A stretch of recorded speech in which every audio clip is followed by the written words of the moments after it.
Whew. I'm sorry I dragged this topic onto the show. Yeah, we'll see how it goes. Yeah. It should be good. I mean, it's completely out of my wheelhouse on climate. And, well, we don't have. Yeah, we don't have to go into. It's more kind of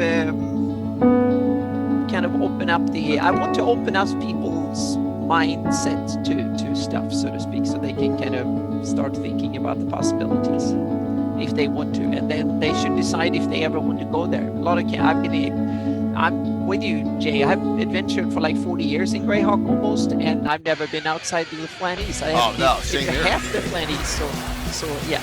So it's kind of an esoteric topic, but I think it's one to every DM should kind of at least give it some thought, so to speak, and then they can say, no, I don't want anything to do with the rest of the planet. Like Eric Mona said. Fine. Yeah. But I think they should, every Greyhawk DM should at least spend half an hour thinking about it, so to speak, if they want to or not. So.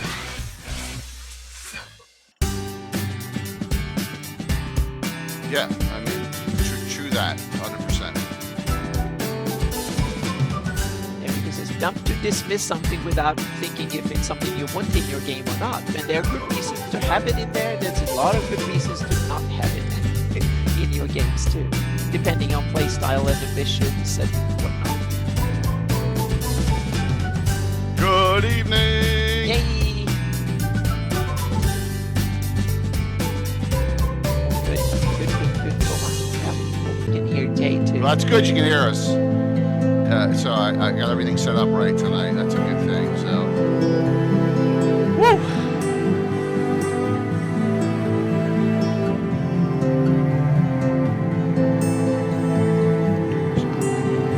There's my image. Okay, just want to make sure that worked. I want to make sure my shoutouts were working. I was like, oh no. Shoutouts are working. It's good. Because, after all the rain issues last week and all, we wanted to make sure it worked. It seems like Twitch have been a bit iffy lately.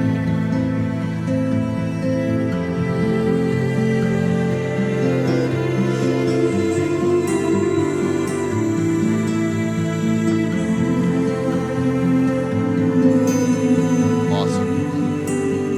Everything seems to be looking good here. Just checking.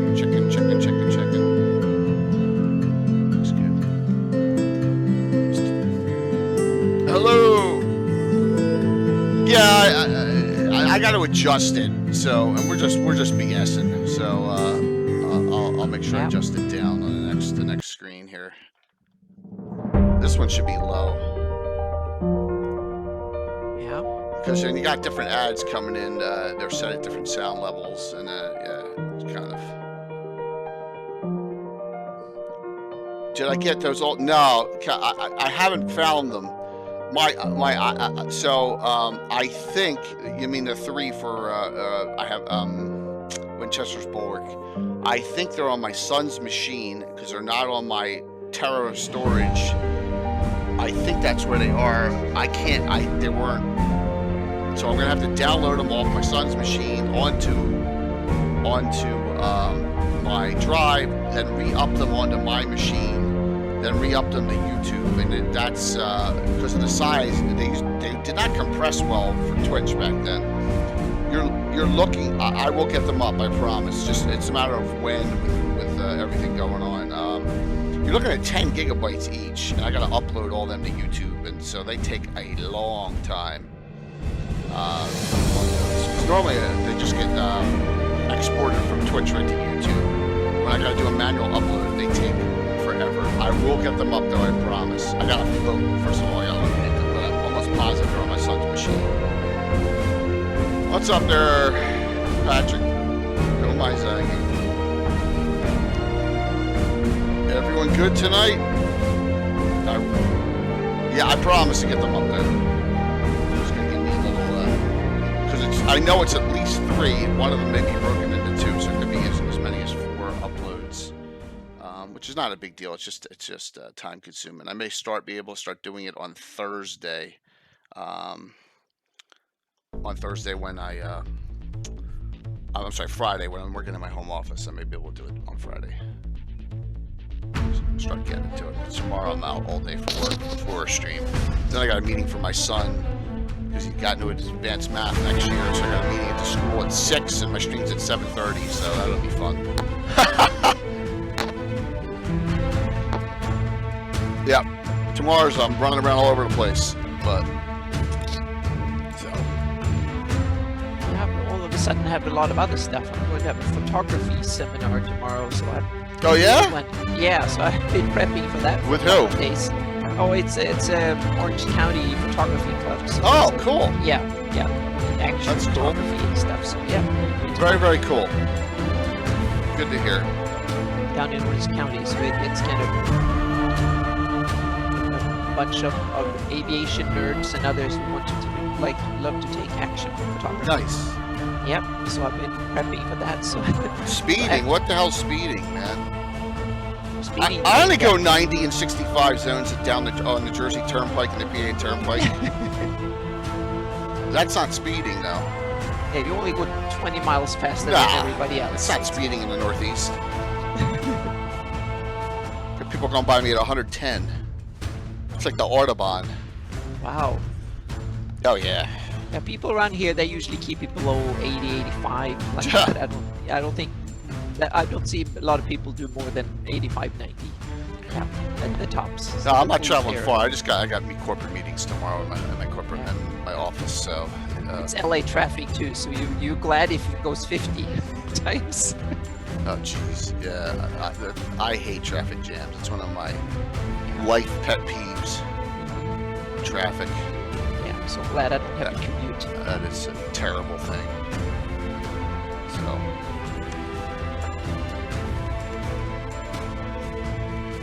Starting to get cranked up here. Yeah. This is the first of this week. 5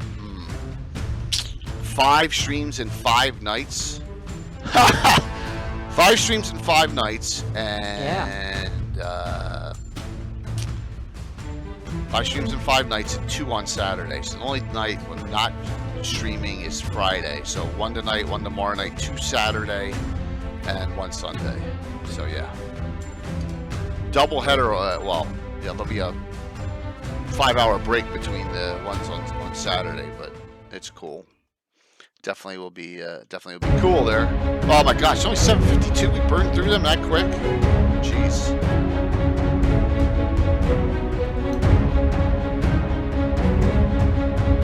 Yeah, put on the videos once again. So That's still early here. yeah. John's got that discussion on his channel going on. Yeah, there was a lot of discussions. Lots of discussions. Mike's quiet. He's muted. That's because there's always Yeah.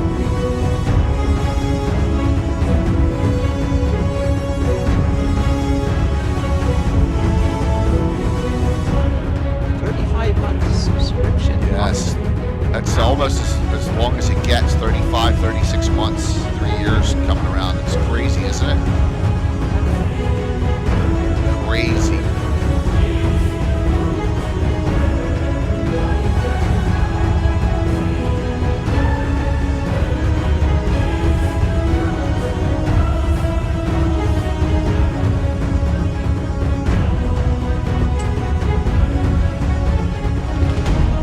another 35 months. Yeah.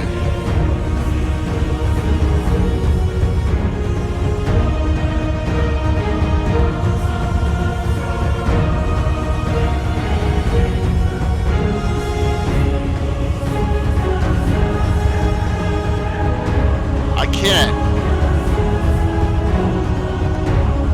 So I'm gonna tell you why, unfortunately, and I don't mind you scrolling through and skipping all that.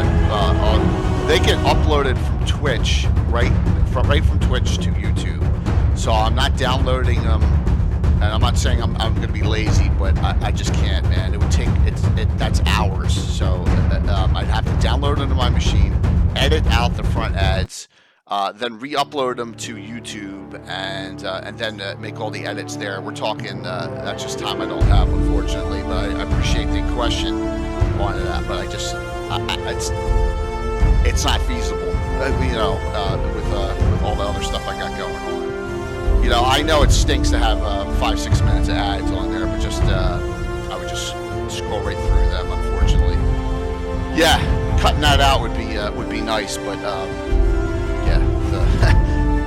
working a full-time job too, and all the streams and all that's if I wasn't able to just auto-upload them to YouTube, I probably would be using it.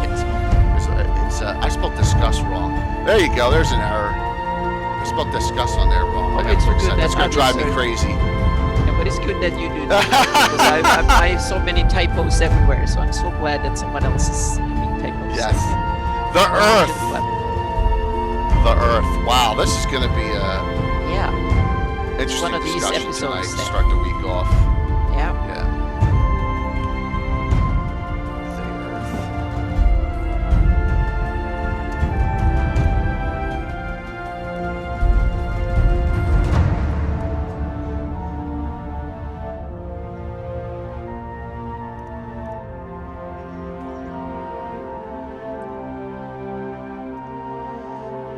CalStaff found AAA. Wow. Good. I'm glad it's still available. That's the explanation, GNA. It's just I can't. I'm just uploading it, whatever's on the Twitch file in there to YouTube. At least they provide that service, which is cool. And for me to edit that would be not feasible. What's going on in my real life stuff? So we're a couple minutes early. Let's hop on here.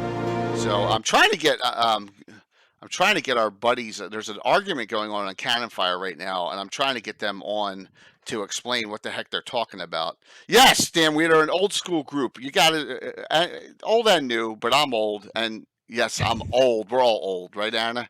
But yes, yeah, I'm the oldest here. So here yeah. I'm typing something in. Come on, L&L, and fight it out there, and fight this out there. They're fighting about something about Valuna, and I don't know what's going on. I saw that. Valuna. Yeah, a weird thing. I just saw Gary Julian swear at someone in Cannon Fire. I don't think I've ever would see that in my life.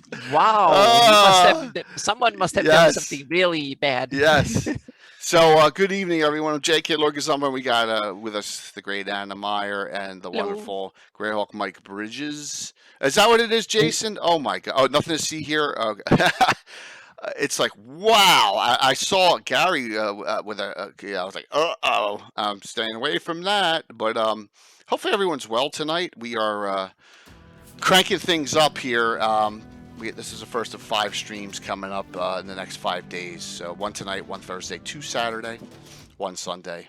Finishing off the week with Jeff Grubb on Sunday night. So and 2 games this week, including a special Out to Kill Casey's character Garn night. But just remember, Anna's playing in that game too. So if you hurt Garn, you're gonna hurt Anna. So I'll make you feel. Oh, that stinks, man. Your last fellow player passed away suddenly 2 weeks ago. Oh, that stinks. Yeah.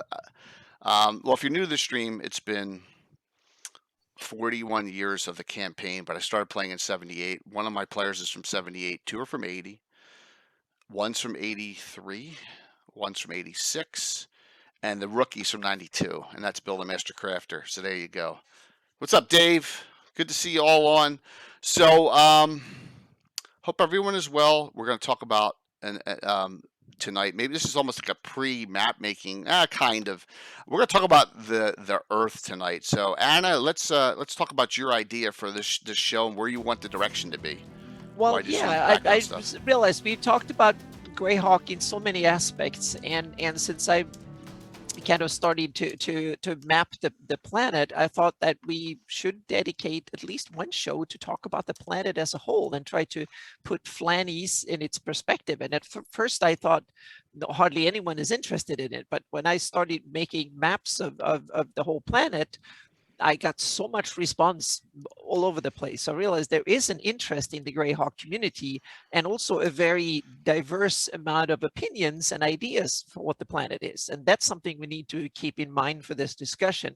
Since there is so little official information, that means that there is a lot of cool ideas floating around. And I think one of the important things to do tonight is to kind of put samples and ideas of and kind of different thoughts on the planet and stuff like that. Not to tell you what the planet looks like, but tell you what you can make your version of the planet to be in your campaign, and also whether you want to and need the planet as a whole, or if you're happy. Meaning Jay and me, meaning I've adventured almost 40 years in Greyhawk, and I've never been outside of the Flanites and never really felt a need for it. But some, apparently a lot of other campaigns have gone astray or around the planet. So yeah. And Mike, what about you on this topic, the Earth? Well, we can dedicate this topic to Skip Williams, I'm sure. Yeah. Yep. Yes. Okay. Because otherwise we probably wouldn't be talking about it. Exactly. Yep. Okay. My opinions on the makeup of the Earth are constantly changing. I wouldn't say evolve, it's constantly changing, much like the different map projections Anna has been posting on Facebook.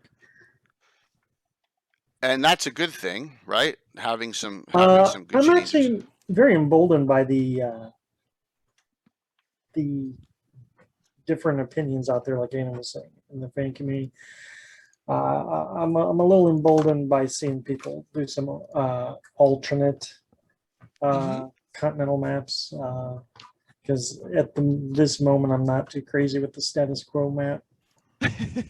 But yeah, yes, your there's map, variation. Carthon. Yes, I'd have put that together. Yes, your map. Exactly. Yes. So you're not comfortable with the status quo. Now we're gonna once again let's. Well, Mike. So what would you be comfortable with? That's if I put it in that type of question, because I'm setting up the giveaways tonight, guys. At least one tonight. So I'm not. I mean, that's something we're gonna have to really dig into. you're gonna hash out what? Okay. Right now, I'm kind of in favor of what Cannonball's been working on, Troy. Yeah, Troy's doing some great work. Cutting that channel right down through the middle of the mega continent.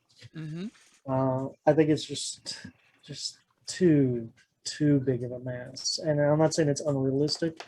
I'm just saying it's stifling. But oh well.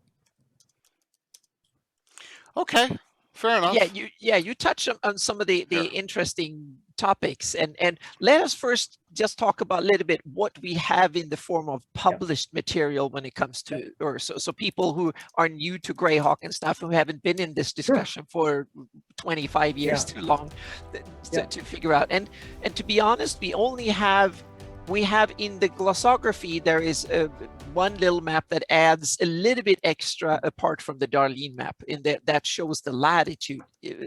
That's that adds a little bit more information, so to speak. And then we have the now infamous Dragon Annual 1 map from 1996 that Skip Williams said was done over a weekend, which is understandable. I'm going to try this, and let's see if Jay is going to crash things here. Let's hope not. Hit that scene button. Come here. And here we go. So if I go boom, there we go. Awesome. And I got to move it over to here. All right. Yep, there and you then go. they'll all So, go from there, that point on. There we go. Okay. All right. So that here works. We have, So here we have from the Dragon Annual We'll from here. 1996 that Skip Williams said was done very quickly, and I totally understand that.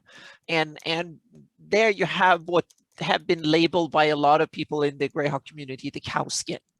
That looks, especially the Western Oerth, looks like a big cow skin in a way, and it's in some parts ugly, and I haven't heard that much praise for this effort anywhere, including myself. And now we haven't even gone into the names, which is a chapter in itself, I think. So yeah, so I'm just going to mention real quick that is one of the sources we have for what the rest of the planet looks like from an official publication. The other one is very interesting because that came on in Dunyan, or the Dunyan Master Guide 3.5 had a globe with what is unmistakably a map of Oerth on the globe. Yeah, here, And that's the second source of what we can say a global map, so to speak. Yeah, there you go. Yeah. Yeah. And that one it's interesting. That one is really, it ties in closely to the Dragon Annual 1 map. So whoever did this looked at that map and then just wrapped that it's got to be around Skip. the globe. It's got to be Skip, because Skip was very big on doing this. Yep. So it is kind of cool in a way that, and one of the other interesting little tidbits in this was the second the update to the DMG when they went from 3rd to 3.5, when they ditched Greyhawk as the official setting and became setting neutral. They put the Oerth on the DMG, which is kind of interesting. Because in 3rd edition, Greyhawk was the standard world, and if I remember correctly, when they went to 3.5, they kind of became setting neutral again. So it's kind of, it's kind of interesting that so these are the only, as far as I know, the only 2 real official sources of planetary maps. Planets. So it's interesting to note that we know from Skip's talk when he was on Legends and Lore pre-Gary Con what happened, and that he just started putting locations in over a weekend because they had to fill the content. And to think that has evolved. Let me go back to that, right? So this map here, that's what that is, right? Yep. Oh, we need to get something, so let's just do it. And that's kind of, when you think about it, it's kind of sad. So that it's that, but that's where it is.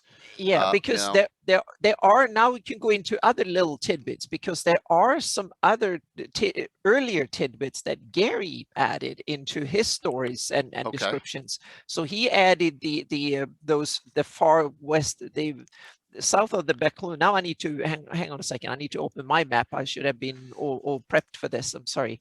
So Lord Vieg says this weekend map is non-canonical, business-driven only. But the problem is that people think it's canonical. Well, it is. It has a Greyhawk logo on it. It was in Dragon, and it was labeled as the planet of the Greyhawk campaign. It's literally just like any other Greyhawk product. It's labeled Greyhawk. It's published as a Greyhawk source. So we can dismiss it, but then just like you can dismiss anything. But I'm just presenting what little tidbits we have, so to speak. So yeah. David just made a great point. I have a map. The oldest thing I'm ever going to own. I have a map from 1680. Anna's seen it in my house. It's a map of the New World, and it's from the French cartographer de Kuiper. And because the Baja, the whole California is an island on the map. So you're right. It's like but that was canon back then too. So but that's how I think we should interpret these maps. We should look at them like great point. How we looked at old kind of prehistoric maps before they had any survey technology, satellites, aerial photography, or any of these modern cool inventions like good clocks, sextants, and all the survey technology we have today and have had for a couple of 100 years been developing. But before 500 years ago and earlier, maps were complete bonkers when it comes to accuracy. Yeah. And some were better than others, and so that's a great point. So I could stay on this, Anna. Or I could flip back. What do you think? Where do you want to? How do you want to? I just have a few more points on now. And now open my own map that I've added. That Gary mentioned a few places that he added, and that was south of the Sea of Dust. He talked of the Rao, Shangul, the Yahin, Mulvar. So are we talking about this map here? West of that one. So it's just on the southwest end of my map, but we don't need to look specially. Go back to the DA1 map again for a second. So where that says Zindia, that is where Gary had put in like Molvar, Yahind, and so on, and he was only mentioned briefly in some text, and I think it's mentioned in the Gorda books briefly that some people came from there, and so there's no maps and stuff. So those are just places mentioned without much detail at all, and that's basically all we have for real. The rest is. Can I ask some questions? Sure. Yeah. Is it called Nippon because it looks like Japan? I think it's called Nippon because it's supposed to be Japan, a Japan fantasy analogy. So okay. Yeah. Okay. Yeah. Brex India is India, and Europe is Egypt, and stuff like that. So yeah. So it's full, and Celestial Imperium is supposed to be some sort of China-like thing, and so on. So yeah. So they're attempting to do all the real life Earth culture areas here. I think that's the gist of this. Yeah. And then Eric Mona is kind of as Cannibal says, it's an Earth journal with a map of the area written by Eric Mona, but so.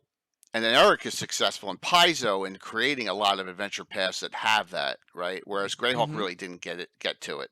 Character, and you only got so far. Yeah. Okay. Yeah. Okay. And there comes another interesting trend. There are lots of interesting maps floating around on the internet that people have done, that they placed different fantasy settings side by side on a big globe.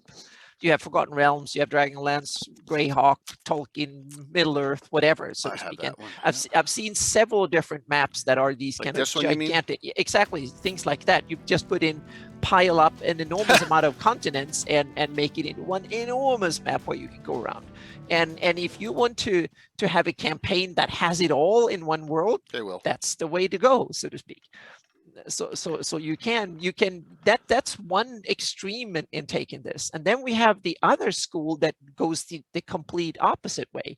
You basically put Flanies in the center, and then you just add a few other components that kind of make sense for your campaign, and then you skip the rest. And I think there are two good examples of this, which I think is one great way to go. So there's one of many great ways to go. And both Joe Block and Scott Greyhawk Reborn have versions that are fairly similar. They have the same idea of a Flanies-centric Oerth, so to speak, with not much else. Yeah.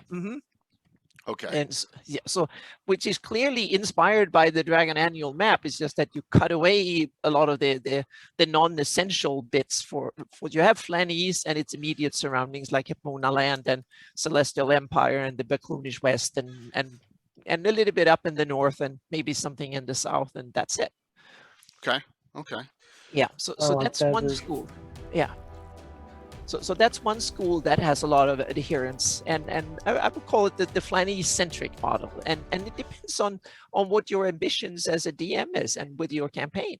Well, let me real quick tell you my main beef with the Dragon Annual map. Yeah, I've probably stated this before somewhere on my blog.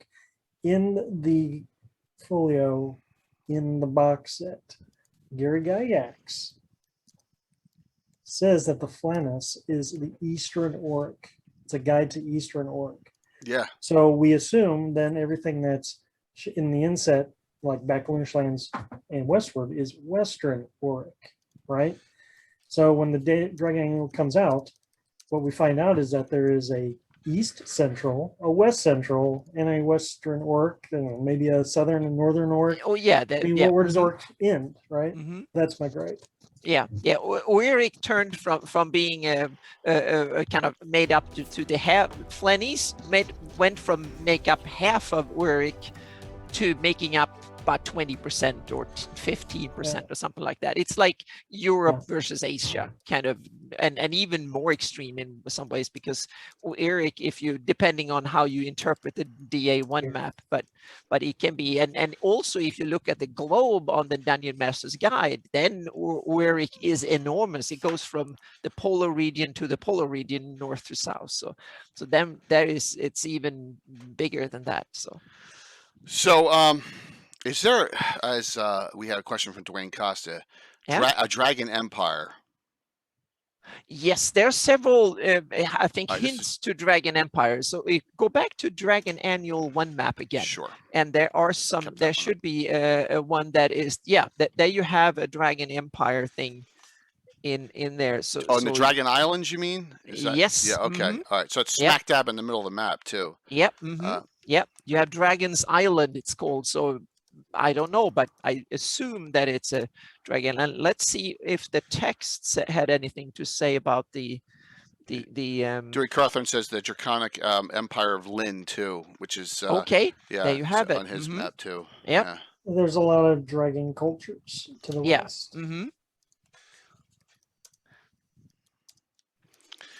I don't know. So you all know where I play, and I don't pay any attention to Beyond. Now, last night when I logged off of Grey Talk, we were talking about Far Shore and we're talking about Isle of Dread and stuff, which is that's cool because that was done by Gary and done by Savage Tide, and that expanded it. But beyond that, I am nowhere on these maps, so I'm coming at this learning as much as some of you are too. So someone tell us about the Empire of Lynn and the Dragon Islands. Like what's the theory behind them? Is there anything written up? Well, we have the accompanying page that came with this Dragon Annual 1 map, and that was right. Yeah, the Dragon's Island. Tales from the Celestial Imperium speaks of a land ruled by a dragon prince. If such places exist, it probably lies here. That's all that mentioned about Dragon Island there. And then you have the Empire of Lynn.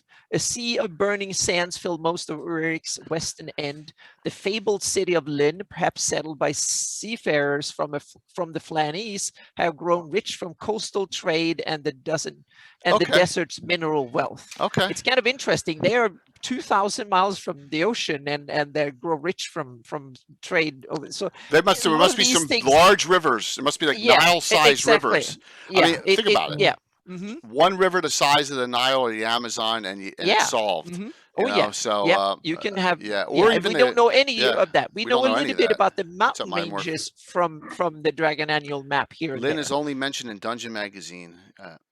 And Lynn is settled by people from the Flannis. Yeah, kind of. Yeah. Wouldn't it make more sense if they came from eastward? They probably came across the Solnor and came to the coast. Lord Ligg says it came from Fortivar's Chronicles of Black Moon. There you go. Oh, there you go. I'm sure okay, that's awesome to hear. Yeah. So, wow. Yep. You see, there's a lot of knowledge, and this is what amazes me and cheers me up so much, because I thought that the rest of the planet was non-interesting, no one cared for it much or whatever. And there's a lot of ideas and tiny little tidbits and stuff here to dig into, and I think it's really cool. So let me. Yeah. Oh, go ahead. No, I'm just going to quickly throw out that Lynn, the Blood Moon Chronicles, and all that stuff, then had to share space with Chainmail. Yes. Right. Yeah. And with the Sundered Empire as well, correct? Yeah. Let's go into that one, because that's one of the added stuff afterwards that it's supposed to be, or it's actually set in the Western Oerth. And so that's the chapter, but I think it's a perfect spot to bring in that one, because that's kind of an added thing that came some years, and not that many years after the Dragon Annual after all, because it should be in there. See where this arrow is? I'm answering a question. See where this arrow is? That is where Greyhawk City is, roughly right around here. Yeah. I'm actually no lower. Wait, up, boom, boom, boom. Up a little bit. Up a little bit. That's hard. No. Wait. Harby's here. This is actually more Riverway, right? So that's the Woolly Bay. This is the Woolly Bay? Wait a minute. Yep. There you have the Woolly Bay on the left there. All right. Harby's here. Harby's there. Greyhawk is about there. Yeah. Right. Greyhawk's about right where my... Wow. Yeah. Yep. There you go. It's a bit screwy, that map, because it's kind of twisted here and there. So, yeah. Yeah. So Earthscribe, So one thing I noticed here, if I want to just go back to the Joe Block map. Sure. Yeah, definitely. Where's Fireland? He has Telchuria up there. Oh, yeah. Fireland didn't make it onto this map. So Fireland, but Telchuria is here instead, and and if you go here, there's no Fireland, there's Telchuria. Oh, yeah. Fireland is top left. Right, on this map, but on Joe's, Yeah. there's Telchuria. So what's the Yep. difference? Telchuria, I think, is one of these kind of polar region up Okay. there. I think it's a version of it. So yeah. All right. So but Joe doesn't have Firelands. Got it. yeah, so that they interpret things and add and remove things differently. So yeah. Okay. Okay. Continue there, Anna.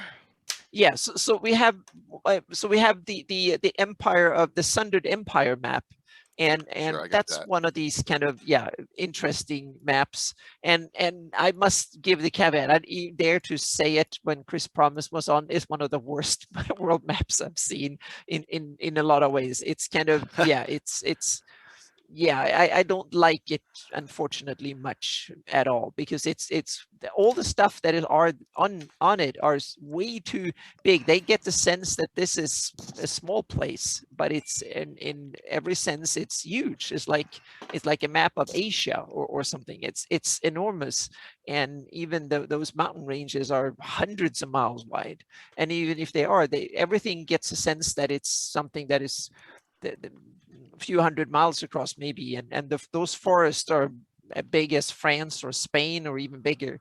So it's kind of, it's a little bit, and also everything in the south is just a big desert, and everything in the north is temperate nirvana kind of. You get that sense, so to speak, So, and that is a bit weird compared to where it's on the planet. well, But I think yeah. I know what he was doing. So Mhm. if you look, he's setting Yeah. up the middle area of the disputed regions is where all the combat's going to be in chainmail and all the big Yeah. wars are going to be, because it's in the Mhm. middle. Great. So, blue box, awesome. So I Hey, think, welcome. Yep. what's up, John? I hope you guys had a wonderful conversation on your stream about, the future direction of things on your stream. Thank you so very much, John, for coming in. Thank you for the sub, John. And Yep. we're cranking out hardcore discussion on the Earth, the grand Yeah. area of the entirety of Gary's works here. So thank you so very much, man, for doing that. And sit back and relax and enjoy this conversation. So we're on the Sundered Empire right now, and we're bouncing Yeah. all over the place. Yeah. So good But to you had see some good, everyone.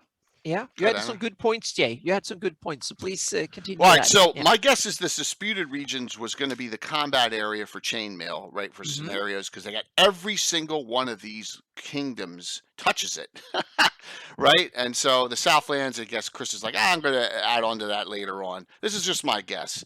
Yeah. And they bounce Chris Pramus all over the place. So he's like, I'm not going to put detail into this because I don't know if I'm going to be around. Yeah. Right? This is just my thinking of what Mhm. what I happened think, here. yeah, I think You you're know? right. I think that's the Yeah. reason it ended up looking like this. And yeah. Mhm. That's what I really think happened with this. So, um, but hey, it's a map. I know it's not. Oh yeah, it's a map, and It's not a it's kind great of map. cool because Yeah. we can kind of make an homage to it if you want to detail it more, so to speak. You can make an homage into it, and I'll, when we get into my kind of proposal for an idea of one alternate or one way of looking at it, I try actually to pay a lot of homage to this map too, and to the Sundered Empire, because I think it's kind of cool. The map I don't like, but the idea is kind of cool. There's a lot of cool ideas. But one of the things that bothers me the most, not only about this map, but the whole of Earth, is that Yes, Jake. they have these kind of pointy things sticking out from the continent, and they're almost all of them are cut off, so they form this little triangular island. You have it in Hipmona land, and then you have it on Oerth, like 1, 2, 3, 4 times. So you have 5 of these similar ideas. Of one of them they actually try to make up into small islands there on the left, but so that to me is just non-creative silliness, and that should be kind of, it should be avoided from the get-go. That's just bad mapping from the get-go. If you don't have more fantasy, then you can come up with one type of shape of all the little kind of small protruding Right. pieces of land on a continent. You have to be more creative than that, so to speak. And that's my biggest caveat. But that's the problem that came with the Dragon Annual map. But that one was so crude that This you one. can kind of, exactly. That one was so crude that you can kind of get away with it, like ancient mapping because they didn't know anything, so they just put it there. But once you start making more detailed map, you need to kind of detail it and get away from it. And that's, we have the chance to get away from it. But the mappers that do the detailed maps, they don't seem to try to improve. They just put details there without improving it. All right, so Stuart Carthon found his link to what he was discussing was Dungeon Magazine 124, page 85. Rarely allies of the Moore family contracted out space in the chambers of antiquities are stored on potent magic. This room is one such vault. A repository of a potent ring from the legendary land of Lynn, somewhere across the Eastern Ocean and many thousands of miles away. Well, actually, across the Eastern Ocean leads it to believe it's not attached in the same continent, and it is here, which is actually ironic. But I guess they don't know that because the continent's so huge, the mega continent. Exactly, yeah. Right? So very interesting on that. The fabled land of many is rumored that Lord Robilar, master of dragons, his own right, traveled there and consorted with rulers of the land, which at the time created him. And well, that's interesting. Status in the order due to intimate knowledge of dragons. Very, very cool. Thank you for that. So for that Empire of Lynn. So yeah, they did not have Anna to do maps. That's so true. So that Lynn was east of Oerth. Well, technically, it is east. If you hack that continent in half, it's east, right? It's well, probably... go across the Solnor, and it's like the Pacific. If you go from Japan to California, you go east. But if you can, so it depends on where you start and which direction you go. You can go east to any point and go west to any point, so to speak, depending on, with the Greyhawk world being this area of the map over here, right? What I'm circling for the most part, right? That is it for the entire Flanace section of the map. Note, please, that it's obvious there was no geological science put into this map making. Back then, it was. It wasn't. We don't even know projection. We don't even know how much of the globe this map is. So, and that's where it's interesting, because if you put the map from the everyone. Oh yeah. Yeah, I forgot to mention. So, oh yeah, please do. Grab Up the Adventure Begins, and thank you, John. We just right before you came on, we finished up a hype train. I really appreciate it, John. Thank you so very much. That 2 more special hero points, and I'm keeping my hero points the same way special, right, John? I know you had that discussion. And then throw in this Treasures of Greyhawk as well. Okay, so we got 2 giveaways tonight. Everyone, please feel free to sign up. Exclamation point drawing. You got to be on to claim it. And it looks like you can resub too. I think yours went out. Then I have to hit that button there before. Thank you. The only reason I say that live is I don't want Patrick giving you a gift sub, because you know how Patrick will be like bing bing bing bing bing bing. Absolutely. There you go. You're in. So with this map and all the other ones that came after it, I mean, there's a lot of justification for what the heck are they trying to do here, and everyone's trying to go their own direction. And once again, let's go back to Dewey Carthon's map, because a lot of people weren't on at the time. Let's hop this back up here. Very, very nicely done. This is cool. Thank you, Rob, for doing that for El Hawk. Thank you so very much, Rob. And so. Probably one of the better ones. Everyone agrees. Very nicely done. Fireland's on here. Hyperborea is on here. And you have the rest of the. Much better. Yes. Yeah, and it's also interesting to see that Rick. He see you, David Carthon. Yeah, he followed the Dragon Annual map by attaching the Hyperborea, the northern continent, to Oerth, and that is.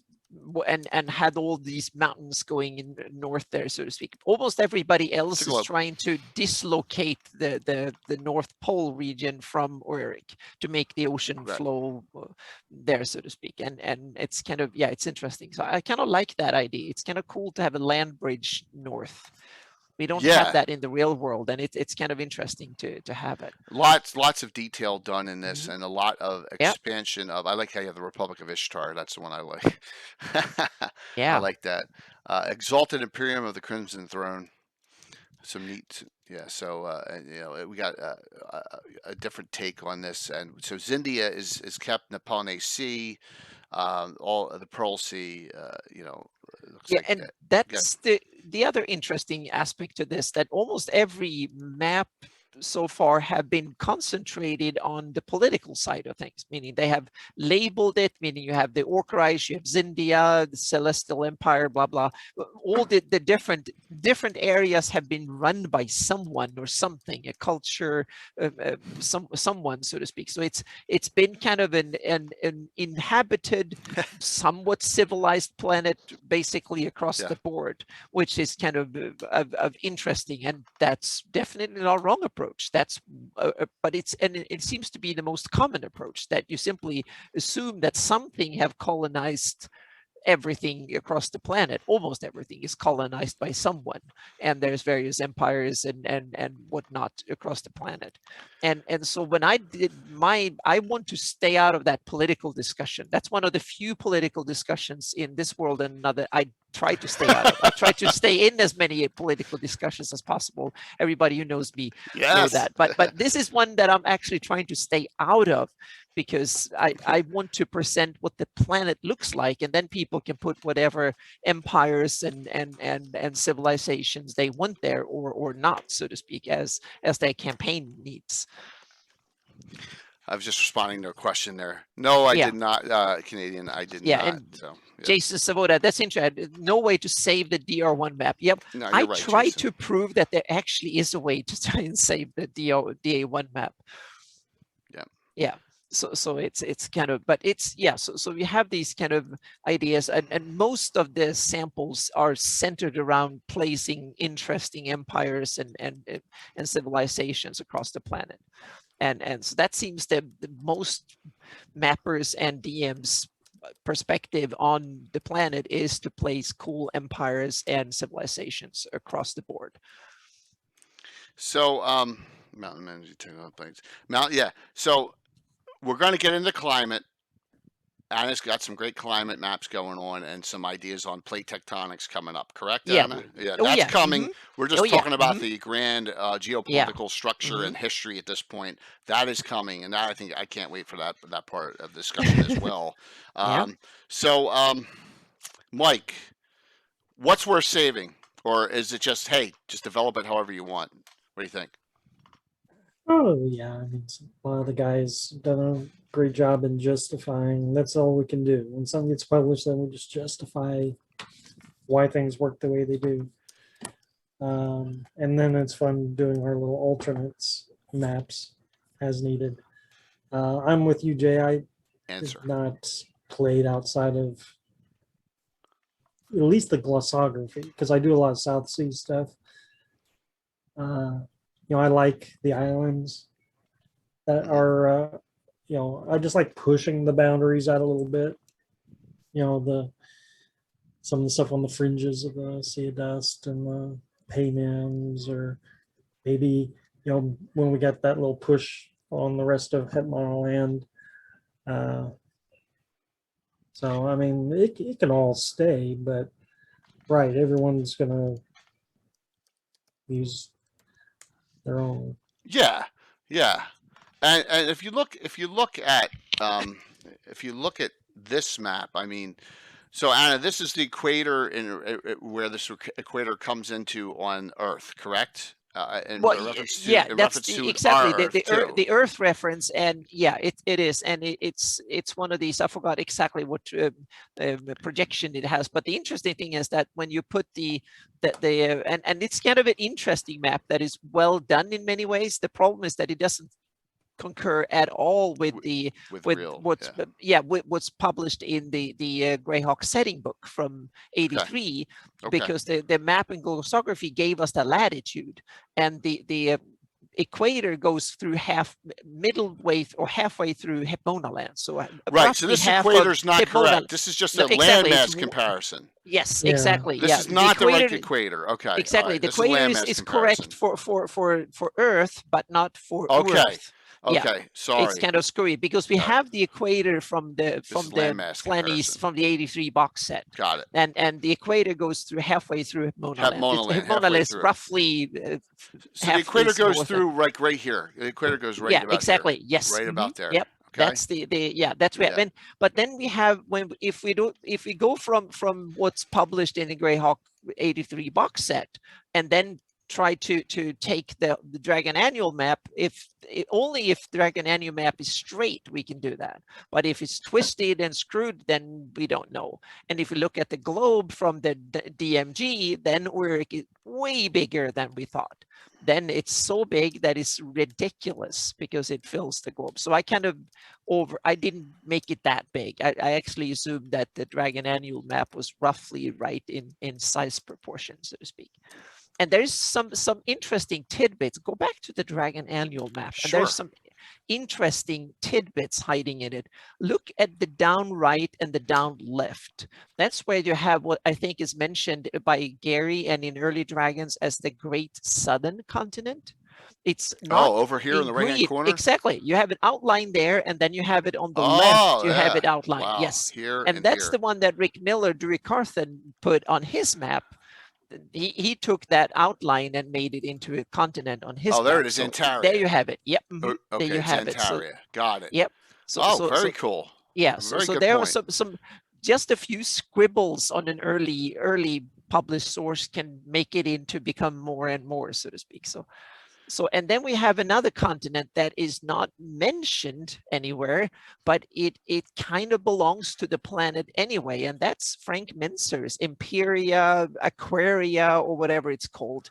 It had different names, and we don't have a location for it on the planet more than it's supposed to be somewhere out in the Solnor. All right, so Aquaria is not on any of the maps that we have. It's not on this Jade map you gave me. No, it's not. But Gary and Frank had an understanding that Frank could develop that, and it was supposed to be on the same planet. So we have the idea that it's supposed to be out in the ocean somewhere. I think that's all we know, and that all I can say really. But because now we get into the interesting fact that Frank Mincer a few years ago tried to set up a Kickstarter to produce a setting book and all that for Imperia. He called it Imperia back then. And me and Darlene was hired to map it. And the problem was that we had to sign an NDA, so we couldn't talk about it, so to speak. So that's basically not much more I can say, more than in my example, I tried to make an homage to it, and that one is not really done yet. But that's one thing that I should be there as an homage to Frank Mincer. We should put something. If we make a model of the planet, we should include something. Jason just asked when the NDA expires. I don't know. Yeah, I have to kind of look through that. So I don't really know. We'll see. Yeah, that of course will be if the oh my gosh, John, the thing never happened, and so we'll see. Yeah, we'll see in the future. Yeah. That's all right, just note, you're gonna have Kaylin coming at you to mind dominate you for a long time. Everyone, thanks, John. Okay. Yeah. Oh my gosh. Yes, John dropping the subs here. Kickstarter failed, kind of almost a little bit miserably. They asked for a little bit too much money to go begin with, and they didn't make it over the hump, so to speak. So it was kind of it was a little bit tricky. Very kind. Which is sad, because it would have been interesting to have that part, but the information is not lost. So hopefully something can be done in the future with it. So for all of you that are new here, and there's a couple of you today, and from the raid into Blue Box and others, note that this is the tip of the iceberg with the mapping discussion too. I wanted to put that in while everyone's on. That Anna and next Friday is the first show with Anna and Alyssa Faden. It's called the Fantasy Mapping Show. It is and I hit the wrong button. There you go. So there's a wrong button by Jay with Cannon Fire. There we go. Fantasy Mapping Show, Alyssa Faden and Anna Meyer. The first show of its kind will be next Friday night, 8 p.m. Eastern here. So, and that'll get us going in all different tangents with mapping. I'm so excited about that. So, thanks, Cathay. It's going to be awesome. It's going to be a whole new direction. It's not going to be Greyhawk based. It's going to be, we may be some Greyhawk map discussion. There's going to be a lot of mapping discussion. So just like Legends and Lore is centered around the setting, even if we talk about maps in particular, but it's setting centered, and the mapping show will be the other way around. It will be centered around the maps, and then we might talk about Greyhawk as an example at times too. Definitely. Yeah, absolutely. So, hey man, whatever's going on, it's all good. It's all good. Yep. So Any more ideas and questions and stuff? So on this map here. So whatever, Any yeah. other? Man. I know we have. Whose other map do we have in here? How about what's this one?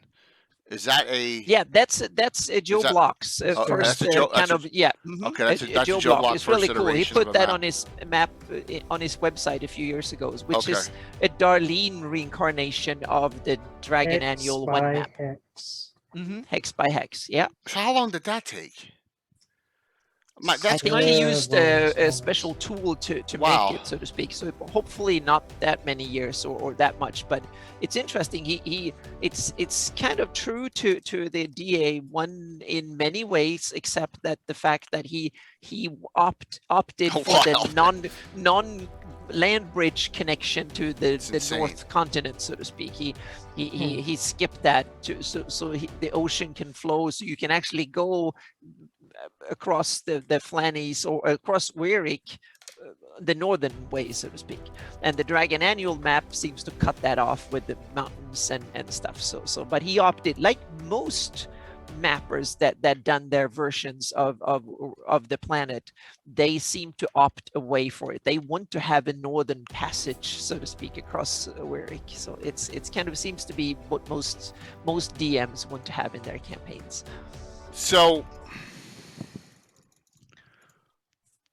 any other questions or discussion on this before we go into climate and some other, some of the other really cool things? I note that there's a lot of interest here, and that is a cool thing.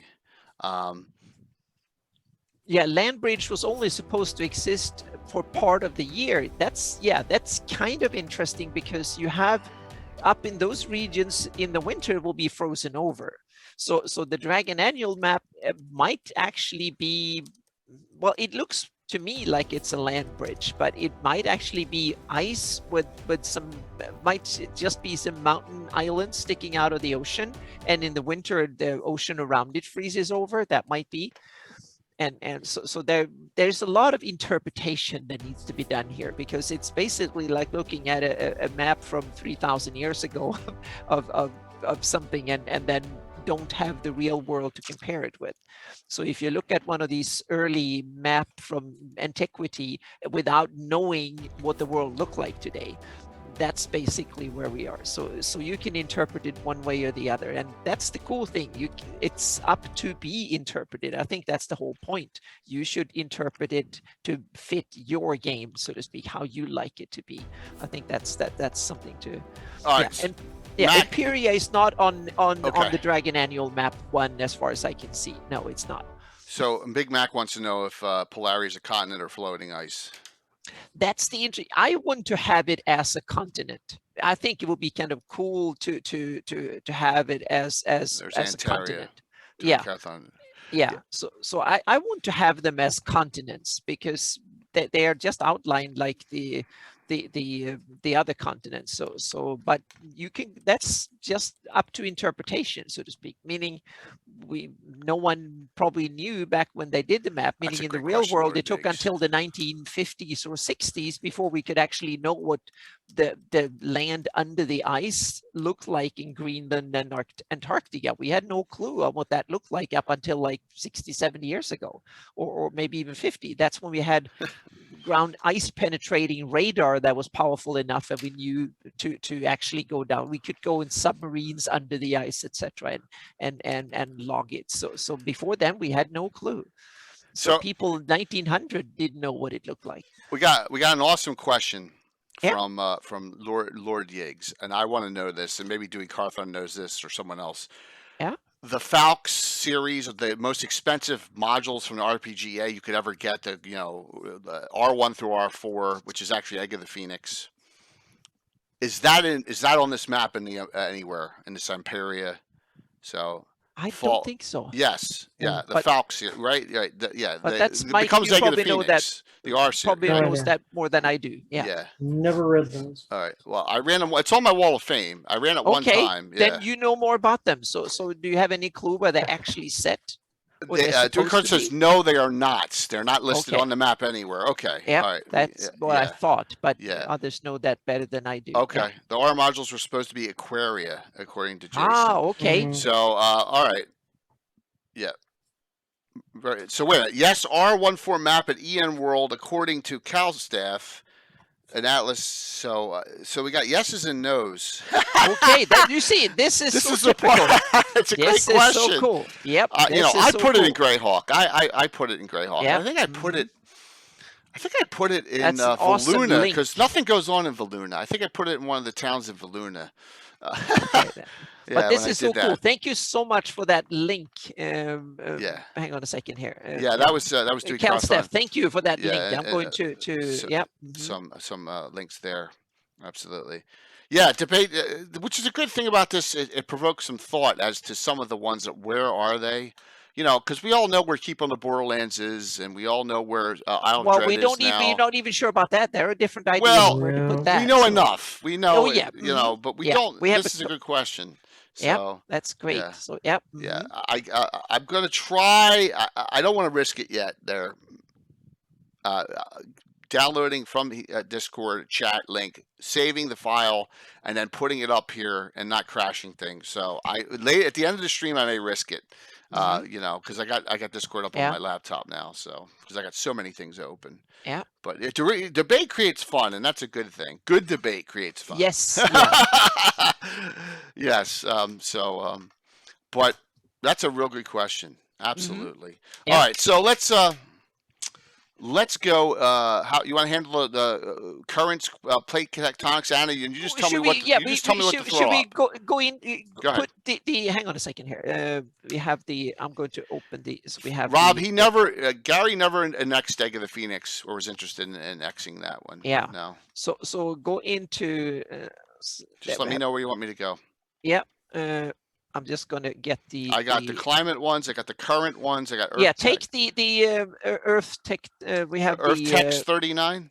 Yeah, continental layout. Well, we can start with it, but start with the continental layout because that's the most simple one to start with. Oh, what's that one say? What's that one called? Oerth Continental Layout 39. Yeah. There it is. Okay. Yeah. That's the basic. Perfect. Yeah, this is my kind of first take or second slight update on the first. There will be at least one more major version before this is done. So because I've talked to Gary and a bunch of other people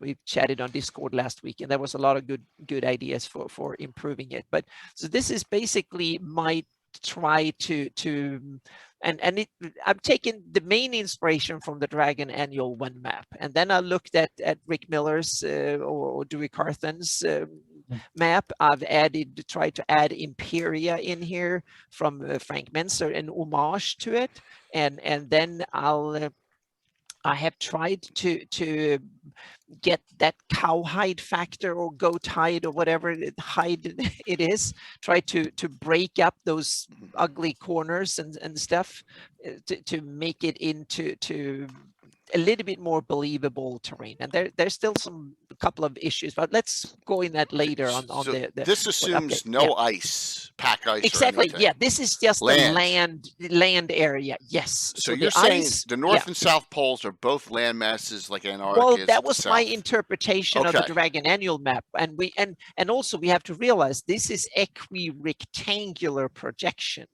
So realize that the whole north edge, the upper edge and the lower edge, that whole end from one end to the other is just one pixel in the middle, so to speak. So everything gets more twisted. The further north and the further south they are, the more twisted there is. So you need to look at this on a globe in order for it to work, so to speak. Yeah, it's a lot larger looking it actually is. Yeah. Got it. So so we have to make sure that so this is a globe stretched out to be twice the length versus height, so to speak. So everything that is from the equator to halfway up and halfway down is reasonably not twisted, and then it's stretched out the further north. So it's a terrible that way, but it's an easy way to draw it because you can wrap it over a globe and look at it that way. Okay. And Sweet. that's something you can do. You can actually take Thanks for my working. my maps and Heck you, Laser. then put them in, and you can go to my Patreon blog if you want, and then you can download from there. You can download these images, and then you can go to a website that is called map2globe.com, and you can wrap them on there and look at on the globe yourself. That is kind of really cool. So I'm going to you can map2globe.com. So John Blue Box requested the political discussion on the political map from your Patreon at the end. Is you able to do that, or is it still Sure, locked in your yeah, Patreon? definitely. Okay. Yeah. All right. What map should I bring up next? Now you can bring up the climate one. That is kind of and you have one that is Earth currents and Earth wind. So take the currents first. Yeah, here's currents. So when it comes to the climate, so there's like three factors that affects the climate apart from the basic physics of gravity, atmospheric. But we assume that Earth has the same gravity, the same atmosphere, and roughly the same temperature. But a different tilt, right? Exactly. That's one of the key things. Exactly. Okay. The actual tilt is 30 degrees and not 23 degrees. It's 30, and I think not 23. Yeah. Okay. I think that was on purpose, because I think that Gary and the others who made this up from the beginning, they probably knew that what happens when you have a planet, if you have a more increased actual tilt, the extremes become more prevalent. So meaning the seasons become the winters are darker and colder, and the summers are hotter and brighter, so to speak. And what grows in importance on the geographical scale is that the tropics becomes bigger and the polars become bigger, and the temperate zones get squished in the middle. So you get more of the extremes. And to be honest, that's what we usually kind of like when we do our role-playing games. We want like desert hot, we want the cold, we want the extremes. We don't want the lull boring in betweens. We want steamy jungles, hot deserts, dry deserts, and cold kind of glaciers and ice and stuff like that. So I think that was made on purpose to be that way.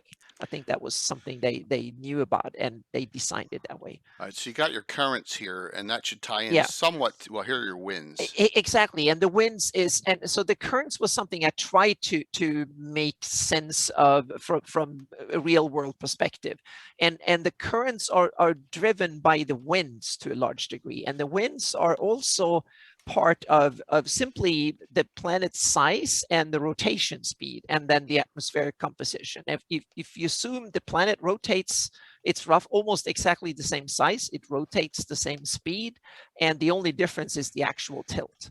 And that means that we get roughly the same amount of circled band across the globe. So we get you get an Arctic band, a temperate band, and then you get a tropic band north of the equator and a tropic band south of the equator. And then you get the same. So you have you have 1, 2, 3 bands north and then 3 bands south of the equator, and they go in opposite directions.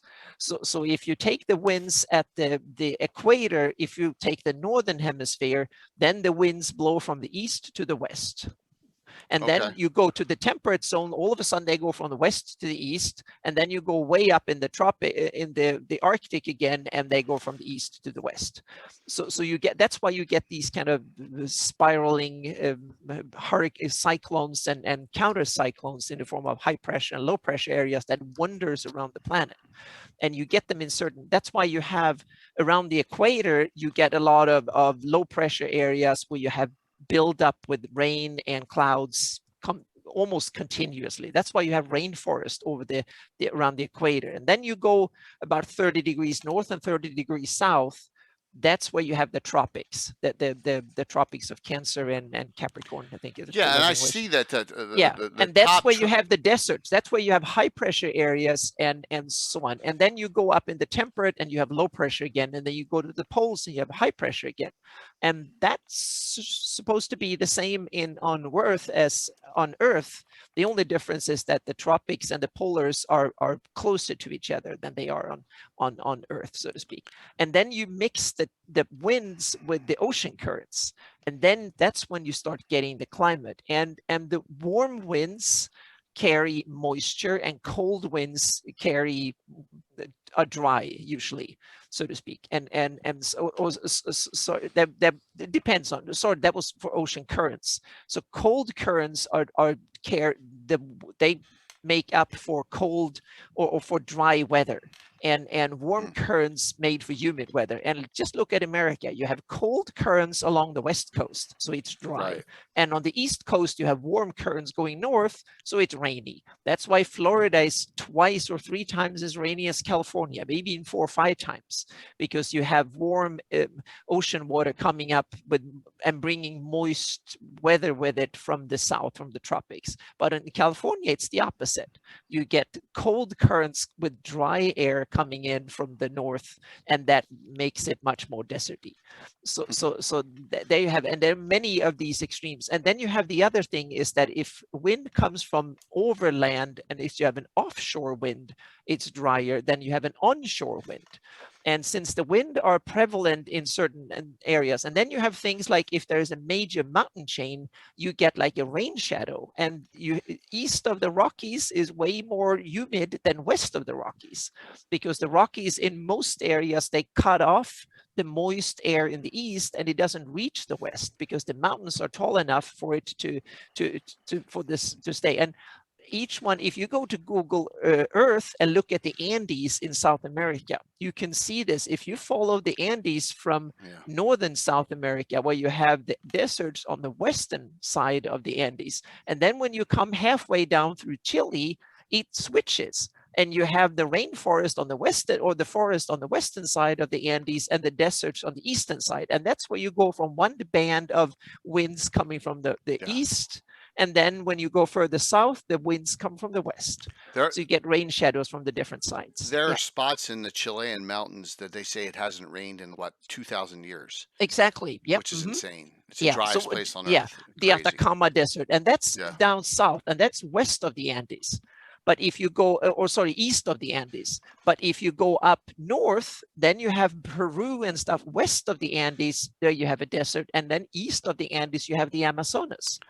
Right. So there is, so you have a kind of it's a connection between wind, location on the planet, and the where the currents come from. So this is the original map from the glossography, right? Yeah. And so there you have the latitude. Based on the winds and the large crystal mist, hell furnaces mountain chain. Yeah.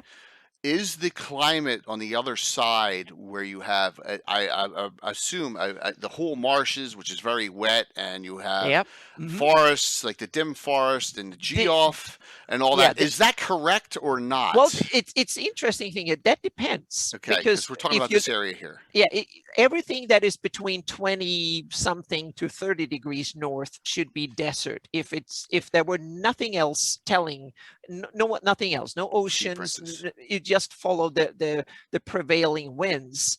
Things that so then means that the Pomarche and the southern Sheldamar Valley should be desert, so to speak. That's the norm. If nothing else, it should just be desert. The same thing with Sundi and Medeja and the southern part of Great Kingdom.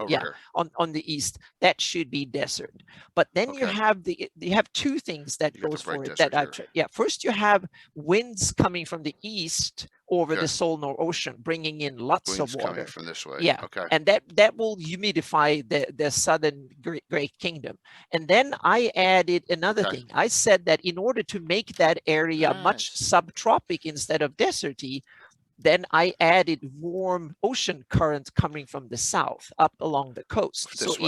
Exactly. So Medegia, instead of being a deserty area, it's now Florida.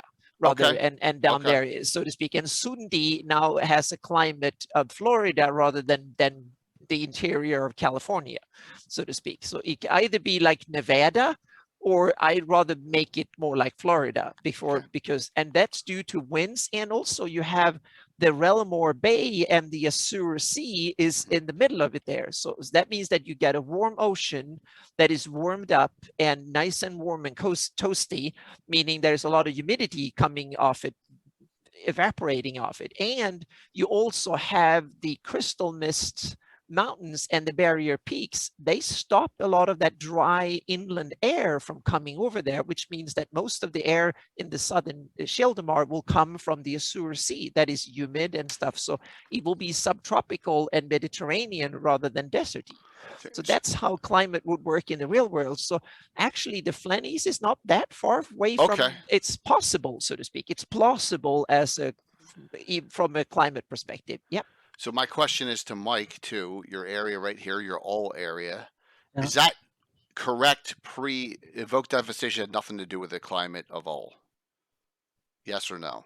I imagine that's what it was like. Okay, so maybe so it's like Mongolia. It's like Mongolia there, right? It's a highland. It's a desert highland. Grassland. Okay, Yeah, all right. the dry steppe is pushing on it. Okay. Yeah. And you also have it far away from the oceans. You don't have, there is, exactly. And you have very little, and it's also isolated with mountains and stuff from the south, meaning it's open from the north. So it's one of these areas, a bit like Kazakhstan and Central Asia. It can be warm and typical inland climate. It can be warm and dry and hot during the summer, and then in winter can be brutally cold in the winters. But it's probably one of these areas that is not, it's kind of it's what they call a cold steppe climate.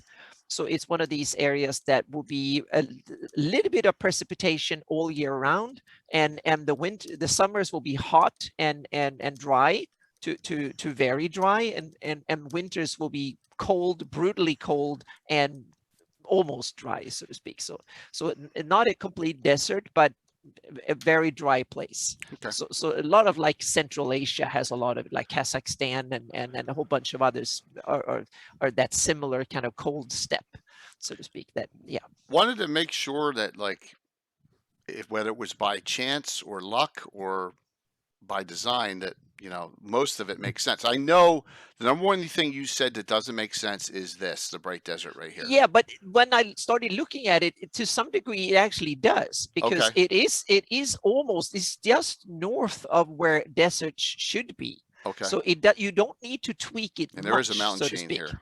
Yeah, there's a mountain chain that runs two directions actually. Yeah, yeah. Okay. So you don't need to tweak it much.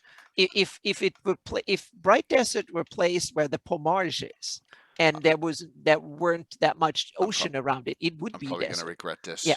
No, it's okay. No. I'm gonna bring out so that I'm gonna do it. Here we go. I'm gonna bring out for the time being and just leave it in the background. Let me go to Orvulic. Give me a sec here. No crash. No crash.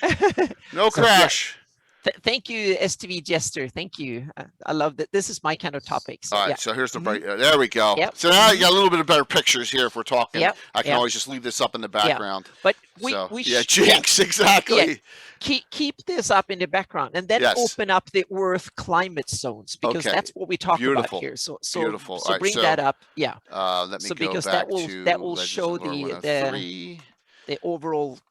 The bright desert is magically created by the destruction of Sulm. However, it was rough land, but not before just arid. Okay, so there you go.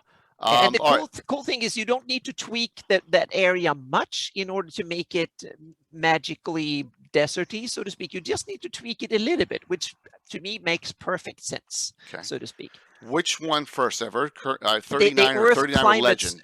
The climate zones. 30 Oerth climate zones. That's the one. Yes. Oh, nice. And that's when I put up. That's basically you have the equator goes through the middle of the red, so to speak. The red is the tropical zone.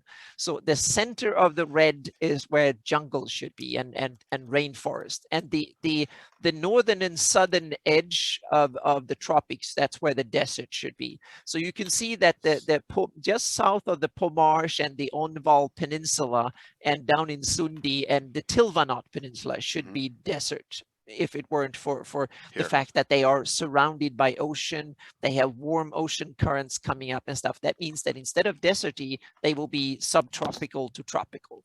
So and also monsoon seasonal, which it's kind of interesting because the Flanies has every climate zone on the planet is actually present in the Yeah, that's Flanies true. somewhere.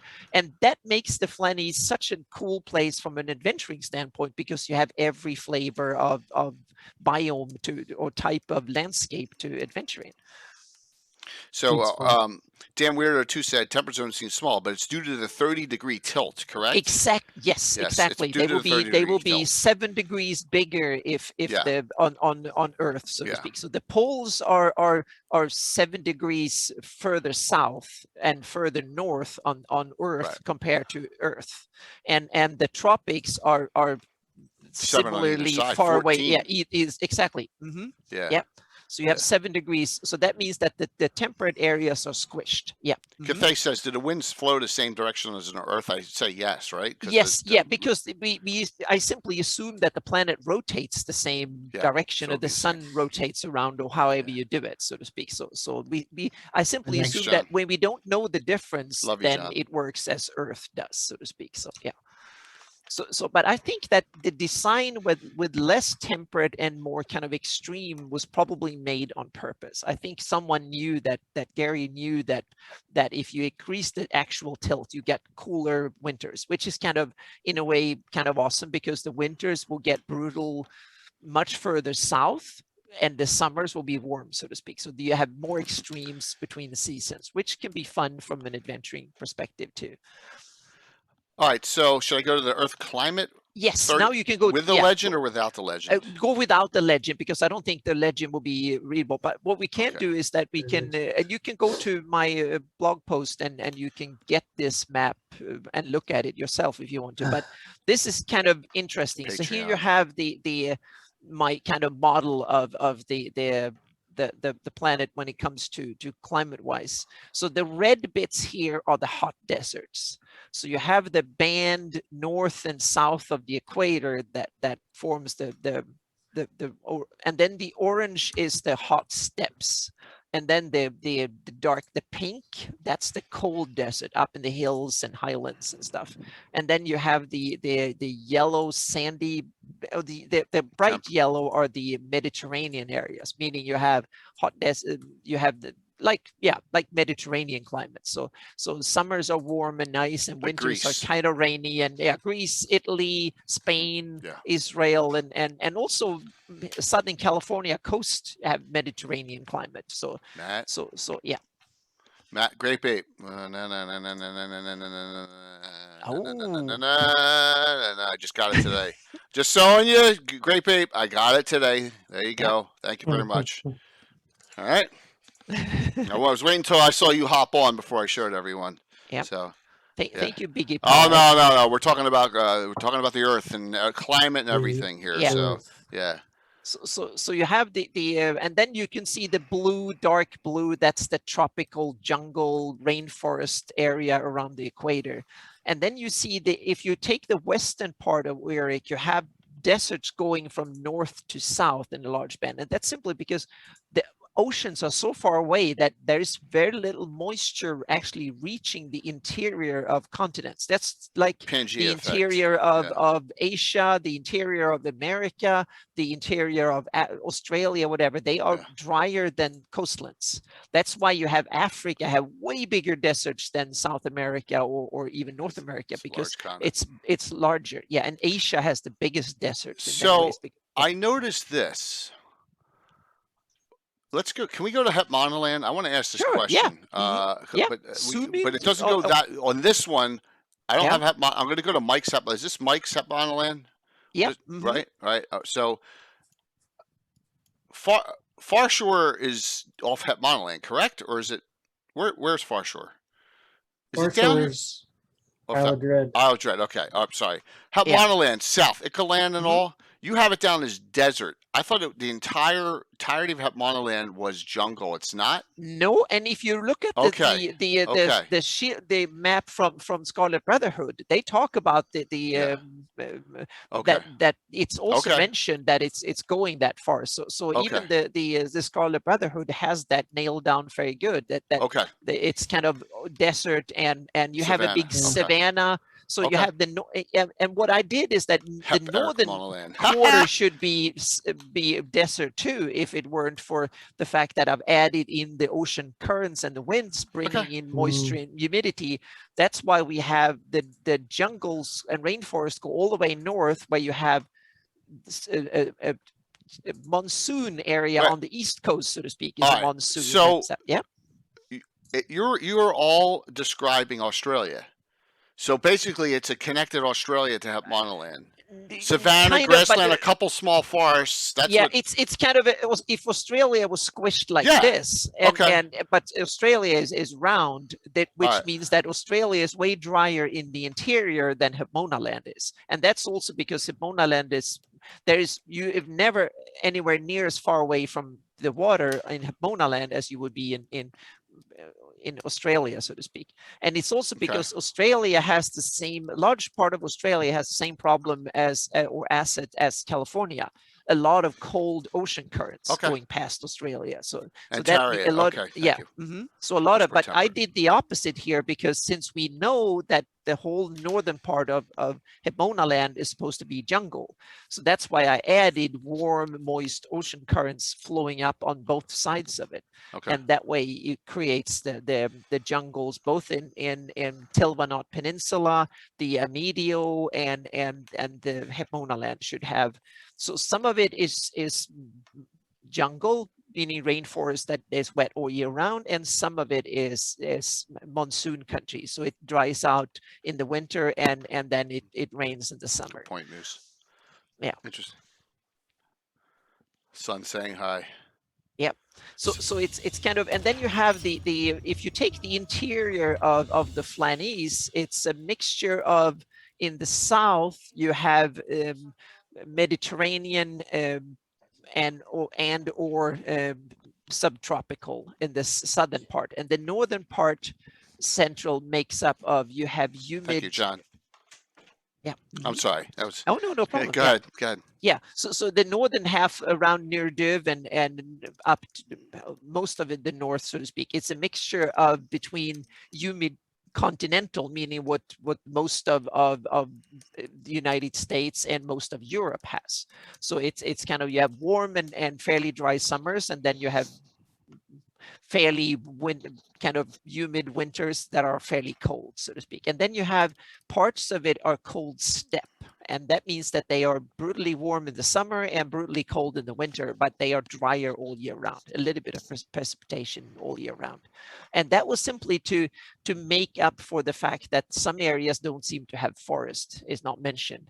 And that is also because of some of the mountain ranges kind of shield some areas from getting much rainfall. That's why you have the Vestvi forest is on that upslope where the wind hits the mountains and start dropping it down, and it becomes much, that's why you have, so the Sheldamar Valley and up there, exactly, that's humid continental, because it's higher up and it's on the slope where wind, and the lowlands are more steppy, because there you get much less precipitation on the lowlands up there. So they're more like Central Asia and parts of Eastern Europe, more like parts of you have Western Kazakhstan, Eastern Ukraine, and stuff like that. So you have Western Central Russia in climate. And then the eastern part, you have the rakers and stuff that forces air up from the south that is more humid. And further east, then the rakers are a barrier. So some areas you have these rain shadows and stuff. So it's kind of a mixture, the climate, that way. And I just try to make it make sense so it fits the description of each area. So it's simply just trying to make a climate that fits the stories that are already written. That was the idea. It's very cool. Yeah.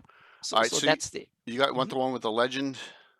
Oh, yeah, we have the legend, and these colors are based Yeah. on the Köppen model. So I made a simple version of the Okay. Köppen model, and I have a good friend of mine. She's an oceanographer, so she knows everything about oceans and climates like that. And she drummed up a little cabal of climate experts and geologists and whatnot. So we actually had some Zoom calls where we discussed this planet map, and because it was a pandemic, so people were sitting home working from home, so people had some time over. So I got some expertise. And so when I send them the data and the basic idea, and we talked about it, they thought it was an awesome way to put their expertise into use. So we've got some expert help in making this work, so to speak. So I told them what each area should be, and we kind of tweaked it so we can get it that way. That's why we had to add some oceans and some mountains, and we had to remove things, and we had to and go to the west part of this map. Okay. So I can show just an example of what we did. So the northwest, up in the northwest. Yeah, the very north. Yeah, you're on there. So at the very northwest, there is a set of green islands there. Yeah. And those islands I've added at the last iteration of this, because we needed the ocean current. Yeah, exactly. Those are islands. They don't have a name or anything. I just added those islands in the latest iteration. And when we did the model of the ocean currents, we got the ocean currents to coming from the north in and then bend south around northwest Oerth. But that meant that the northwest Oerth will become like the California and Oregon, or like the California. So it will be cold currents that are dry, and they are also 30 degrees north, which meant that it all turned into a huge desert. And we didn't want that. So I simply told my friend Lisa and her friends simply, how can we turn that into temperate or subtropical or Mediterranean? Indeed. So what we did, we figured out, so they came up with a kind of a bunch of stuff to do. So what we said that, okay, if we create a set of islands that blocks that flow of ocean water and forces it to come in from the south and then bend north instead in that area, then we bring in warm, humid water in. And then we put some mountains in the east along that peninsula and then going down south. So we block the winds coming from the hot interior, and then we bring in moist ocean water. And then we created an ocean inlet going south into the land. And that way we turned that area from deserty to subtropical Mediterranean. The whole region there became, okay. So now it's forested hills and stuff. And also those islands there are effectively the equivalent of Ireland when it comes to Oerth, because those have that ocean, a place where it rains almost every day of the year, and it's temperate, rainy islands. So it's a way, a form of huge islands, so to speak. So yeah. Okay. Very cool. Meyer Archipelago. It's kind of cool. So that was kind of one of these kind of features to change and add in order to make the climate make sense, so to speak. But let's go in and look at the textured map, so we can look at before we get to late speak. Which map do you want me to put up? The Oerth Text 39, so we can look at the texture. 39. Yeah, the textured version. There we go. Okay, got it. Yeah. Got it.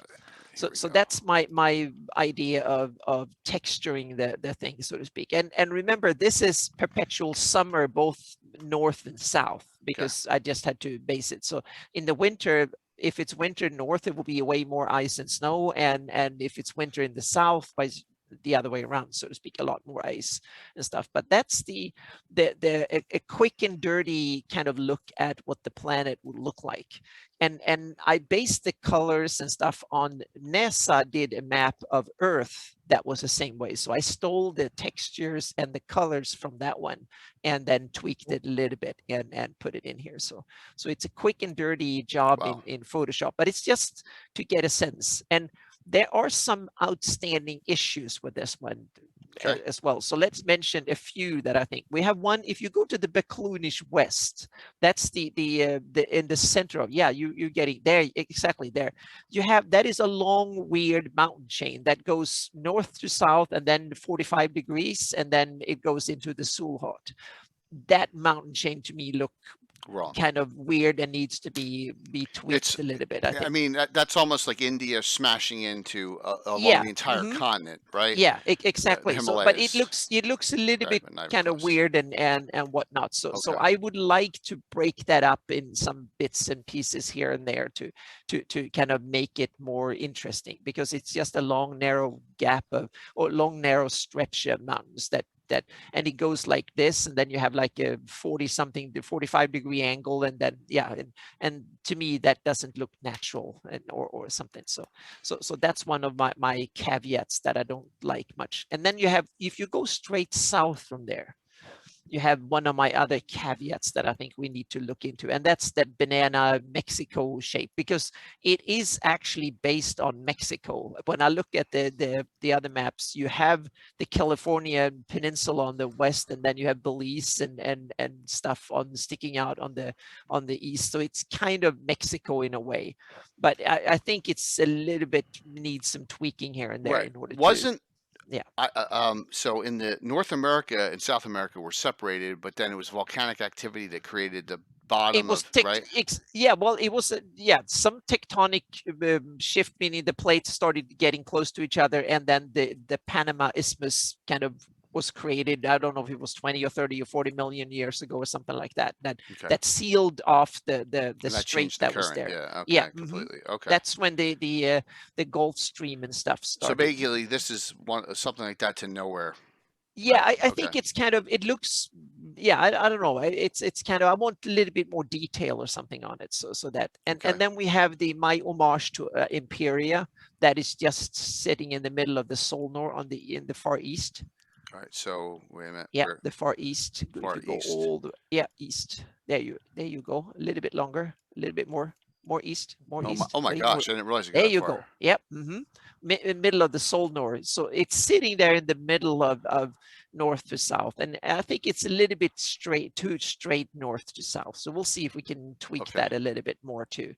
And then Fireland is very much a placeholder, because Carlos has a lot more cool info on Fireland. So I just, Anna, Gary, and I have seen the Fireland maps in their entirety, and they're unbelievable. it's so cool. So that needs Carlos. to, so Crazy. yeah. So I'm going to, yeah. So that is a placeholder until Carlos and me have been able to coordinate our efforts more, so to speak. He had the map done by the same person who did the Paizo maps, right? Yeah, Lazzaretti. Lazzaretti did them. Yeah, and he's just been sitting on them because yeah, it's awesome. So it's unbelievable stuff. So. Yep. So that one I need to pay an homage, or not only homage, but to follow that, so to speak. So it's a placeholder in the meantime. But then so yeah. Now I've been babbling for like half an hour. That's here, good, so because yeah, I certainly couldn't be babbling tonight, Anna. Yeah. This is one where I just I keep my mouth shut. Yeah, and go. Yeah, go to the western part of Oerth again, and in the middle of the desert bit, there you go, and center in on that, because that's where I tweaked and added some cool stuff. There's is good. Yeah, so I added because this was originally one enormous monolithic desert, and I love my big deserts, but even deserts can get too big. So I added some cool stuff in this desert in order to break it up. Okay. First, you have in the center there, there you have the biggest depression, meaning we have the Great Rift. Here we have something that is 5 times bigger. Yeah, it looks and I huge. added that for fun. So we have a huge rift area that people can, if you want to have an opening to the abyss or a hollow earth or whatever, there you have your holes, so to speak. You can kind of put that in there, and whether you want to be interdimensional or into the plane of shadow or the abyss or hell or whatever you want, or hollow earth or something, that will be a cool way. And it's also surrounded by mountains.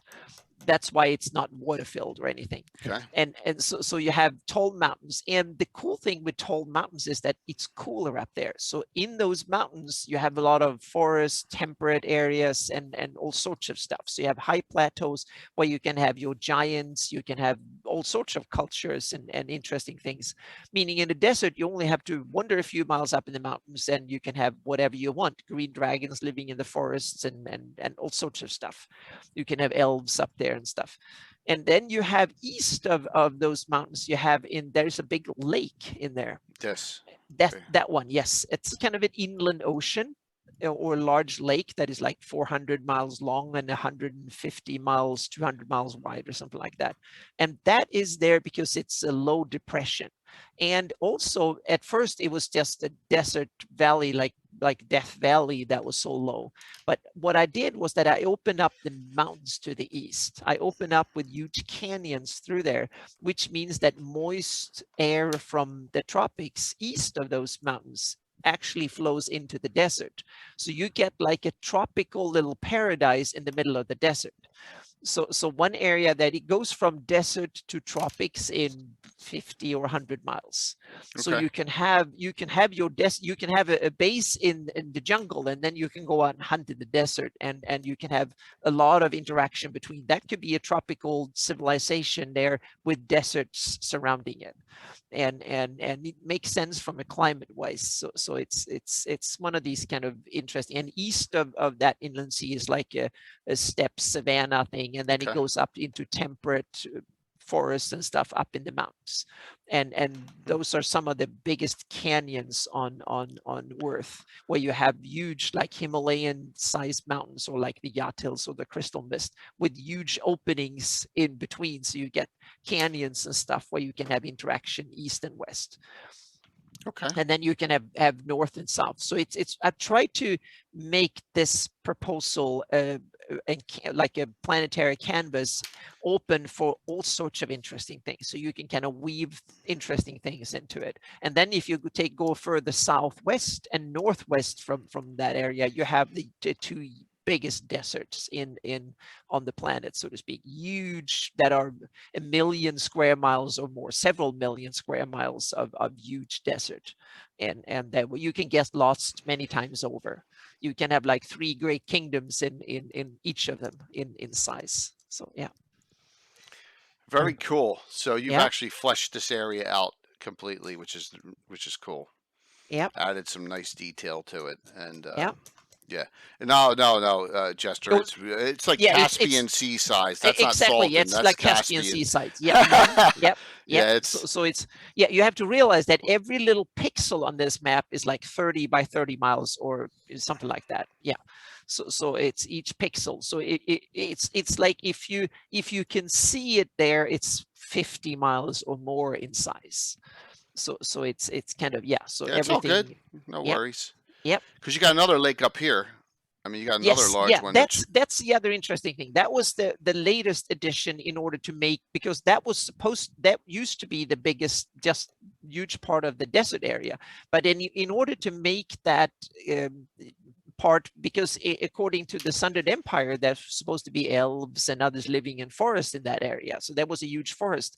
So we were sitting down and discussing, how can we turn this part of the desert into a flourishing subtropical, tropical, temperate, humid area with lots of forest and growth. So what we did was that we opened up. Then if you look at the northern part, there is a huge ocean inlet in there. So Right here. first we added those Double. islands out in the ocean. So we got the ocean currents coming in from the west. Okay. And then meaning it came much warmer and didn't come from the cold north. It came from the much warmer west. Okay. With ocean. And then we added a warm ocean, like that inlet in there, that doesn't any big currents going through. So that ocean water is going to warm up and simply evaporate away, creating a lot of nice puffy clouds and precipitation. And to avoid, we also, east of that ocean inlet, we put a lot of high tall mountains there to shield it from the eastern hot desert, dry desert air, which meant that the winds are forced to come from the north over that ocean, bringing down colder but still humid ocean air into over that lake depression area that was a little bit further south. There is go a little bit further south. So we see, yeah, so we can see that inland sea there too. And then we added another thing. We realized that you have down in the tropics, you have that band of rainforest going from all the way. No. Oh, I'm sorry. Yeah, you stay there. So yeah, there you go. I'm good. Yeah, so from the western coast there, you have like a huge band of rainforest following the equator. And that generates, meaning it comes from enormous amount of precipitation. It rains there every day for several hours, and that water needs to go somewhere. So what we did, instead of having that water flowing out into the Solnar at the west, we said, what about making a ridge of like plateau mountains or a low ridge of mountains like the Appalachians or something, not tall, but just a low ridge through the western part. That meant that 2/3 of all that water that it flows come onto that rainforest needs to flow east or north or south. And there's mountains in the south, so it basically flows east or northeast.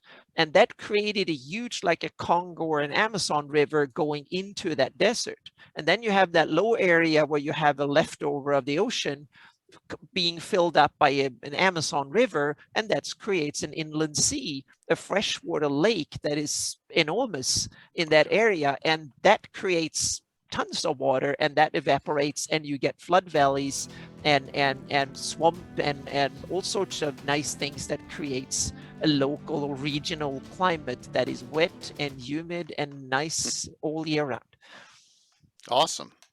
Yep. So that's basically how you can kind of twist the terrain by adding mountains, shifting the ocean currents, and think about the winds and stuff in order to create the kind of landscape you want, so to speak, the world you want.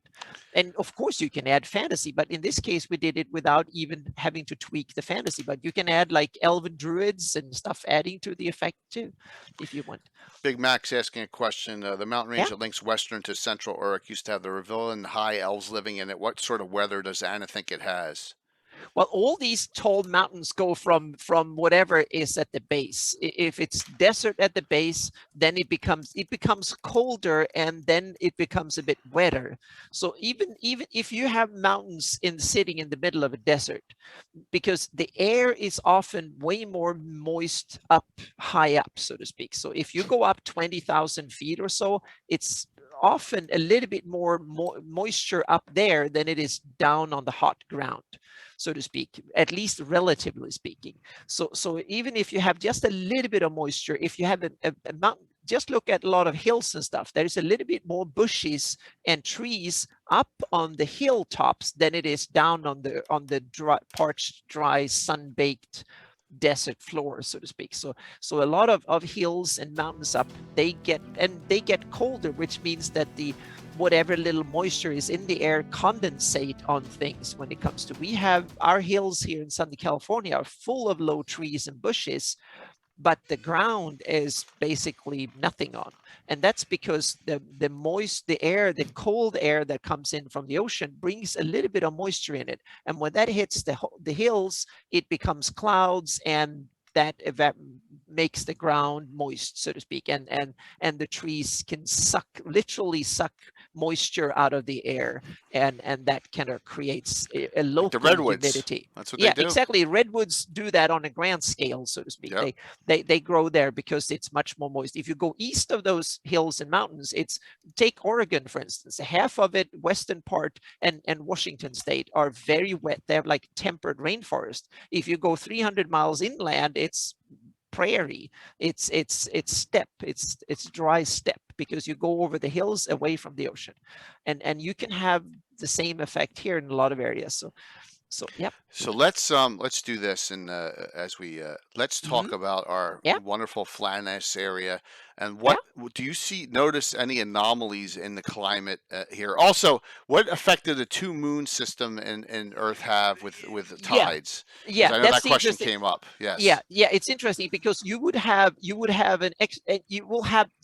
Luna. We assume that Luna is like our normal moon we have in Earth, so to speak, the same size, and it goes around every 28 days. Right. And that means that you will get regular tides every like 12 hours from the Earth, the planet rotating around.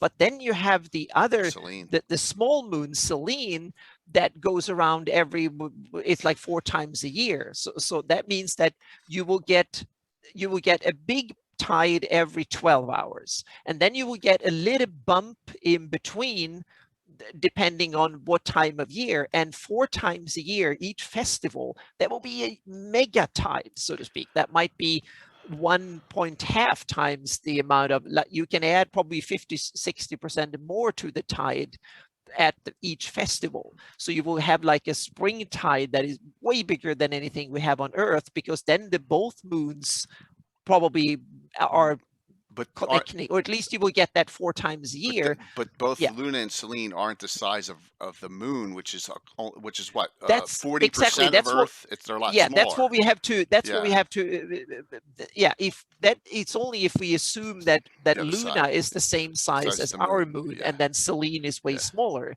then we will have it. But, and I simply assumed that Luna was roughly the same size as our moon, and Selene was smaller, so to speak, because they always talk about the pale little Selene. So Right. yeah. I think it's, yeah. So here's my other question. Are they both tidal Yeah. locked like the moon is? I think that if we go to normal astronomy, they should be. Yes. Should be both tidal locked. Yeah, should Okay, be. But it might the be regular. that's, Okay. yeah, but it might be that Selene is smaller because it's Twice a further year? away. It might Jason, be, I think it's 4 times a year. Selene orbits twice a year. no, 4 times 4 a year. times, It's yeah, 'cause full it's the every seasons, yeah. every Yeah. festival. It's full. So Yeah. so yeah. Yeah. So it's Yeah, no problem, dude. yeah. Yep. Yeah, it's a good question. It's a good theory Yeah. on what the tide it would do to Yeah. the tides. And look at the tides. Then you have certain areas, and that's something I would love to. And Yeah. take an area like Grand Dep Bay, for instance. There you have up in the north there. That's will be there. Take some of the areas. If you have like a bay area like that, that means that those areas will be where the tide will be the biggest, so to speak. So imagine, and take the parts of the world have tides that are, I think, 30-40 feet or something like that. That I think roughly like 10 meters or something like that, roughly in the range of about 30 feet. So imagine if you have tides that are 60 feet at 4 times a year. And you couldn't even, you'd have devastation of exactly huge, that means that you have to plan to bring your boats up far at land, or you have to bring them out at sea or something, and you have to build houses either on stilts, so you have to bid them away. So and that's not happening in these maps. So we know. No, it's not. But it's something you can. It will be kind of fun to and I've seen some. I forgot who. I'm sorry, I forgot who sent me some interesting information on tide calculations and stuff. So you can, if you want to really nerdy down in this, you can start making calculations, and you can have certain areas like Relmore Bay and Woolly Bay will probably be fairly shielded, just like the Baltics in the real world, for instance. They have very little tidal effects because they don't have much. But then you have other areas like the English Channel, the North East American coast. There are some areas there that have some of the biggest tides on the planet. And like the Bay of Fundy and all. Exactly. Canada, huge. Yep. 50, they have enormous 50-foot tides, I think, right? Yeah, something like that. And that means that if you take areas that will be that affected, and 4 times a year, that might have 100 feet. And if depending on how big Luna will be, and then there will be times when Luna and Selene will counter each other, so you might have way less tides certain times of the year. So yeah, I don't think a lot has been done on that. Maybe it has, and there's some yeah. But I just note that I've never heard anyone. Do we get anything like El Nino that hits any of the Earth's continents? I would say probably. Yes, we have. There's interesting because we have at least one. We have one huge ocean in the Solnor, so to speak, and the Solnor we would definitely have effects like that goes in some sort of pendulum and have cycles of maybe a decade, 2 decades and stuff. So there you can that would be a prime candidate for having stuff like that. And then we have the tropical ocean that is south of the Vohun Ocean, and then in the center there is like a tropical ocean in the middle of the south of central Oerth, and those areas are very prone to both monsoons and you have cycles that might be 4 or 5 years or more. That will be, things can switch from one to the other, so to speak. So you can, and that will be kind of cool to have for campaigns that every 10-15 years, and then you have the other thing. Do Earth have ice ages like planet Earth has? So do you have like every 20,000 year, every 100,000 years, every 1,000 years or something? Mhm. You can have like cycles, meaning Earth has these where the actual tilt actually wobbles through the planet. It's not meaning that the actual tilt circles like this, and then it wobbles. And also the orbit is not circular; it's elliptical, and it also wanders. That elliptical, it becomes more and less elliptical over time. And that means that every 50, 60,000 years, or every 40 or something thousand years, the Earth gets much colder and then it heats up again. We're And getting some crazy theoretical questions. So Big yeah, Mac's but asking, where do the yeah, tsunamis hit? And yeah. Cathay So asked, yes, oh my gosh, Cathay yeah. asked, So what I which is think, growing, which is shrinking, which yeah. ocean? So what I think is cool with this is that if you want to, for your campaign, if you want to run like a Game of Thrones thing where you say winter is coming, you can say that every 7,000 years there is an ice age coming to Earth, and that will affect Earth severely, so to speak. And that will be interesting because then the temperate areas will be cold, and Yeah. a lot of it will be iced over. But then the deserts will become temperate areas. So you, instead of having huge deserts, you will have prairies and stuff like that. Yeah. So you will shift the climate zones around. You will bring down the polars, but that meant that a lot of that deserty area will become temperate, and you will shift things around. And that's something you can introduce if you want to have that. You can have it every 500 years, every 1,000, every 100,000, whatever you want. But it's something you can play with if it suits your fancy as a DM and for your campaign. You can definitely think about it. And that's one of my agenda, is to make an Ice Age Earth map just for that purpose, so people can kind of play with it if they Like feel Ice like Age. they like it. Yeah, Very rarely do I know of a game where there's weather disasters, which is exactly. But I easy to think it's do. cool. Yeah, I've never heard of it except for I a do it. I spell, a do it in my tornado, campaign. Yeah, I do a it in my tornado campaign. hitting, Oh or yeah, something like that. yeah, Yeah, thunderstorms and floods and stuff. Yeah. yeah. And actually, Alan Grohe, he talked about a campaign where he had the land of black ice expanding and stuff like that. So he talked about it like an ice age was coming. So at least some That's DMs are another good playing with the question. idea. How many planets are there in the system as Earth? We don't know of any, as far as I know. And then you have the big question: is Earth a planet that circles the sun, or is it the sun circles the planet? And someone might simply say that Earth is not a planet at all; it's a flat field, meaning Cool. you can have flat earthers, which makes a lot more sense in the fantasy world than it does in the real world. So yeah, if you like that idea, then go for it. Yeah. The symbol for Langan is the Oerth disc. Yeah. Just saying. Yeah, exactly. But a disc can be a symbol of a sphere, so to Yeah. speak, too. So yeah, Yeah. but I agree. So you can interpret, and this is where I think the beauty of this discussion is that this is more like a smorgasbord of ideas that you pick Yes. from for your campaign, what suits you, so to speak, and your players. That I think I want to emphasize that over and over and over again. My whole approach to this is trying to present a canvas that you can cherry pick from, and ideas that you can pick and say, oh, I love that idea. I go for that with my campaign. I don't like that, so skip that bit. And that's what I think you should do with the planet, so to speak. You should pick the thing, or you can simply say, I don't care for the rest of the planet. I play in the Flannies, and that's it, so to speak. My world can end with the Beclunish West, and that's it. And what's on the other side of the Solnor, we would never go there and investigate. And so far, that's been the case for me too. And it's more from a cartography perspective I'm interested in the planet rather than my own campaigning, because I haven't even been to more than maybe 5% of the Flannies in over 30 years of gaming. So yeah. So another theoretical question from Canadian.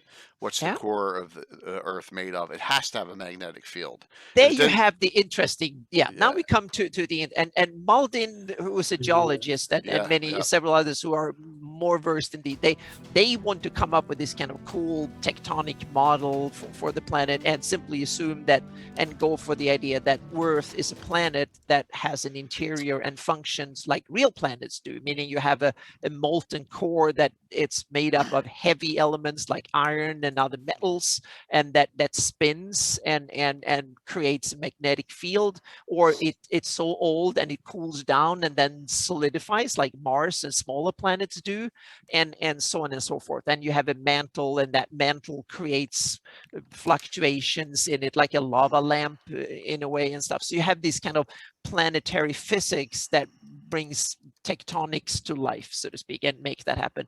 But you can also, what I'm flirting with is to have fantasy tectonics, because I'm thinking of the inner planes, the elemental planes are literally the planet.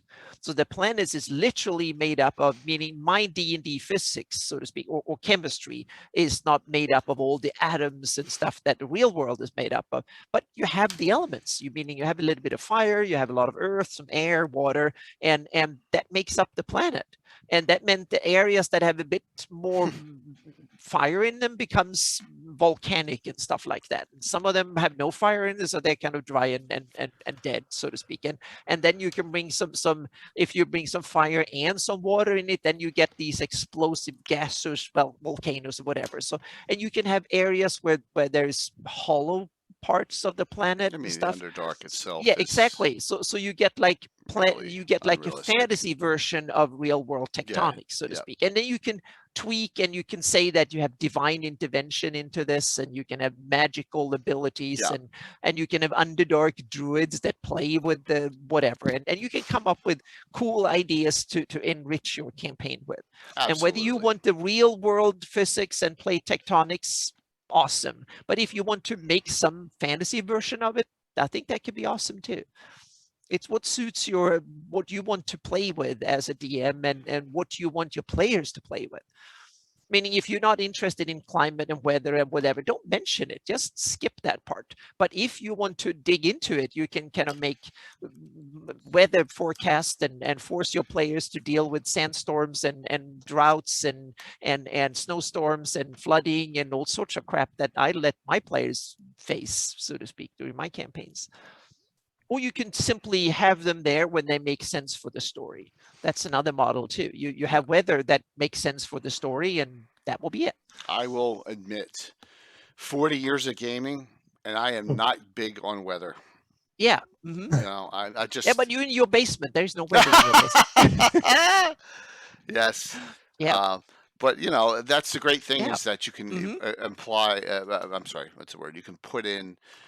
insert whatever you want. Yeah, it's what your players demand and want to. If they're not interested in it, then skip it. So yeah. That's the great thing, is that you can really have some fun with it, make some changes to it. You know, well, I think you do go to moon. You do go to moons and other adventures. You know, exactly. There's some there's out there. Yeah. So lots of options you can have. Yeah, and I think the important thing is that as a DM, you should think about it for like an hour or two. Is that something I want to have in my campaign? And then start saying, is that something that tickles your fancy or not? But you should look at all the options, so you don't miss something you would like to have in there just because you didn't think of it or didn't read, or you should be curious as a DM to what might suit you, so to speak, and then figure out what if it actually is something for you or not. Mike, you've been quiet a lot lately. Yeah, I know but Anna's on a roll, so we just let her roll. You know? No. You'll go on, Mike, please. Yes. It's been informative. Absolutely. Yeah. So I'm trying to. I'm typing in something here. No, I was only going to mention that I really only play with weather rules in gaming when I'm in the extremes. If I'm through the majority of, say, the Planis map, I'm not too worried about weather. It's but if I'm up in the land of black ice, heck yeah, we're doing weather rules, or down in the jungles or whatever. Yeah, if it's 55 or 60 degrees, doesn't matter much. Yeah, that's true. Yeah. It's weather effects for me have been when the adventure has had. I don't know. My guys are not that Sailing interested.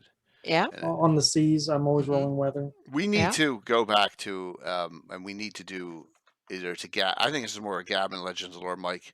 We need to talk about ship combat. Mhm. We need to have a whole Hate session on Hate ship. it. I know I Hate it. hate. We all both hate it, but it's necessary. Yep. Especially the evolution of the VTT and the miniatures, Mhm. and these ships all coming. Yeah, that now everyone's you're gonna coming have. with Yeah, ships and stuff. So yeah, yeah, you need to yeah. start thinking what to do with them. Yep. Yeah. Absolutely. So why don't we're at 10 of? Why don't we hit us up with some shout outs, and we'll do the Mhm. giveaways, and we're gonna raid Yep. into someone. So Mike, why don't you start us off here? What's up, man? What's exciting? Hopefully you guys got a lot out of this discussion too, everyone. I mean, I Yep. certainly did. Absolutely. What is up with you? Always So I got through prizes. 2015 on my blog. I'm fixing links. As I now to 2015, I'm in the 5e era now, and the closer I get to the present, the more my links are good, so to say, which is nice. It'll make the job go a little quicker. But now I'm realizing I need to go back through my old comics and fix some of those links as well. So that could very well be another 1,000 posts I need to work on. Some of my old comics have some links that are even older, like going back 20 years. Really? Yeah, my comic's old. I was throwing out some links during the stream here, and I was looking at some of them thinking, man, the linked content in with the comics, a lot of that stuff's dead. But that's not neither here nor there. Anyhow, other than that, just Worked. playing in Rich's campaign and hanging out on Discord. Very cool. There you go. I got Dewey Cawthorn's Antaria mapped up. Mhm. I was able to do that. I pulled it off Discord. That's what I There will you go. risk. I don't, tonight as far as, I guarantee we're going to have more discussions map wise, especially coming up with the new Yeah. show. Mhm. Absolutely. I just got to now figure out how to turn. Oh, man. Now I just want to make sure that I don't crash anything else. So, Mike, all right. So, just playing mostly in Rich's game, which is cool, right? And um, Awesome. And the other campaign, which shall not be named. that's nice. Very, very cool. Well, I also wanted to throw out real quick. I almost forgot. So I was flipping through Fate of Vistas early on, and the last section on Hisul Ilshar has more than a few references to Karatur in it. Oh. To what? Wow. Yes. Just See, go now we back, need read to it put that sometime. on. Yeah. That's why I think Karatur was supposed to be part of Greyhawk. Okay. Interesting. I need Interesting. to Just go rethink look my at it. Oerth model here. Yeah, my planet here. It's I not need worth to. it. No, but definitely I need to look at it. That's Um, super cool. Yeah. That's interesting to know. It's in the Yeah. We Scarlet need to. Brotherhood at the I had very no end. I'm idea. pretty sure You know what? that the Oriental Adventures and the character were all meant to be there. Yeah. Yeah. Mhm. Go back here. So, yeah. Interesting. So that's all. Mike That's all I finds got. those. Mike's the one that found that Cowerwood was Celine. So that whatever Mike says in his research, Yep, I completely believe at this point. Oh yeah, yeah. 100%. That's Yep. So very, very cool. So Anna, what Yep. is up? Well, first we have something that I promised in the beginning of the show to talk a little bit more about, and that was the political map that Yeah. that was the latest I posted on my Patreon blog, Mhm. and it's open for everybody, so you can go there and grab it. And first, what I want to say is that I took my spread map kit. It's nothing fancy. It's a Photoshop file that you can actually download from my website that is set up with the colors and the masks and everything. You just need to paint in the colors you want, and all the coastlines are already masked off, so you can just start painting the area. It's actually not that difficult. All the layers, the blending bits and stuff. So if you have GIMP or Photoshop, you can just go in there and do it. It's not that difficult. Half an hour of watching some YouTube videos on how GIMP or Photoshop works. That's all you need, and you can tweak it. So you can make your own spread maps showing political borders, religious borders, where dwarfs lives or whatever. So they are there. They come in 3 different sizes. And I use the 8,300 pixel size because I thought that was kind of manageable to look at a computer or iPad or whatever size, so to speak. So that's what I'm going to say. That's what all I did. I made one version for 576 and one for 598, so people can see the difference in between. And like I said last week, it's a little bit iffy with political borders in fantasy worlds and Greyhawk and stuff. So you have to take them as kind of not literally. It was like the borders of the Roman Empire. You remember, you've seen these historical maps. You can't go in and make that line on a modern map and say exactly that square miles inside the Roman Empire and stuff. So these are kind of illustrative borders more than absolute precision borders, so to speak. So, but I still think it's cool, especially for everyone who is kind of new to Greyhawk, to get an idea quickly where the different powers reside on the map and who is next to who, so to speak. Awesome. So that was the first one, and right now it's kind of my quiet weeks when it comes to gaming. So no gaming this week when it comes to my home game or the games. Now it's cool things that Jay will talk about later that will come. But well, you're playing Saturday night. Yes, exactly. So I was going to say, so it's now it's online gaming and Twitch gaming and stuff instead of running games or playing in other games, so to speak. And there's a lot going on. It's gonna, yeah. Mm-hmm. Yep. So that's coming. So not much else to report from there. And now when I've done the political maps, I'm going to sprinkle in some projects, quick little projects like this, because there is nothing else being ready to present soon. But there will be more articles about texturing will come up, and then there will be more a new update on my Earth planet model again, so to speak. So there is at least one update, maybe even 2, before I feel like the model is good enough to start using. And then there will be the Ice Age version of the both climate map and texture map. And then I'm also thinking about doing a summer winter version of it too. So that will probably come before I do the Ice Age version. So there will be a summer winter, because this one is summer on both sides. So I will probably do one when there's summer in the north and winter in the south, and then vice versa. Or make, yes, so we can have like a June version and a December version of the map, so to speak. So what those months will be in Greyhawk terms, it will be like what was it, like Good Month and Sunseb or something like that. So that is coming, and then there will start being small tidbits and snippets coming from Lindor Isles and from the Atlas project and stuff. Oh, thank you, Skallagrimmer. I'm glad you like it. I got so much. I thought I would be kind of scolded and people will say, hey, I don't like it, but they've been very, very popular. So it's kind of cool. And yeah, road and sea route map Excel. Yes, that information is on the current map, but it's not that good, so to speak. It was just the first idea. So that's something that comes with geographical information system. And that's a project for next year, that we can bring in a lot of cool stuff with that, because you can start calculating travel times fairly easy when you have it in GIS. There will be a whole bunch of cool, you can see how many miles, including slope and stuff. You can make all sorts of calculations automatically when you have that information in GIS. So that opens up a whole new interesting world of possibilities when it comes to cartography. And that's something we should talk about on the Fantasy Cartography show, different techniques and possibilities and what that could be. I think those are perfect topics for that show, to dig deep into these technical aspects, and then we can see that, implement that in Greyhawk and talk about that later when it starts to be that technology. So there is a whole bunch of things in the works and more to come. And I just want to say thank you again for everybody who makes it possible for me to dig into stuff like this and spend hours on doing this, and it's just awesome. Yeah. And you ain't seen nothing yet on maps. I linked it just now. Next Friday, the brand new show here. Yeah. 8 p.m. Eastern, the Fantasy Mapping Show, Alyssa Faden and Anna Meyer. I've linked to both Patreons. Let me do that one more time here. Yep.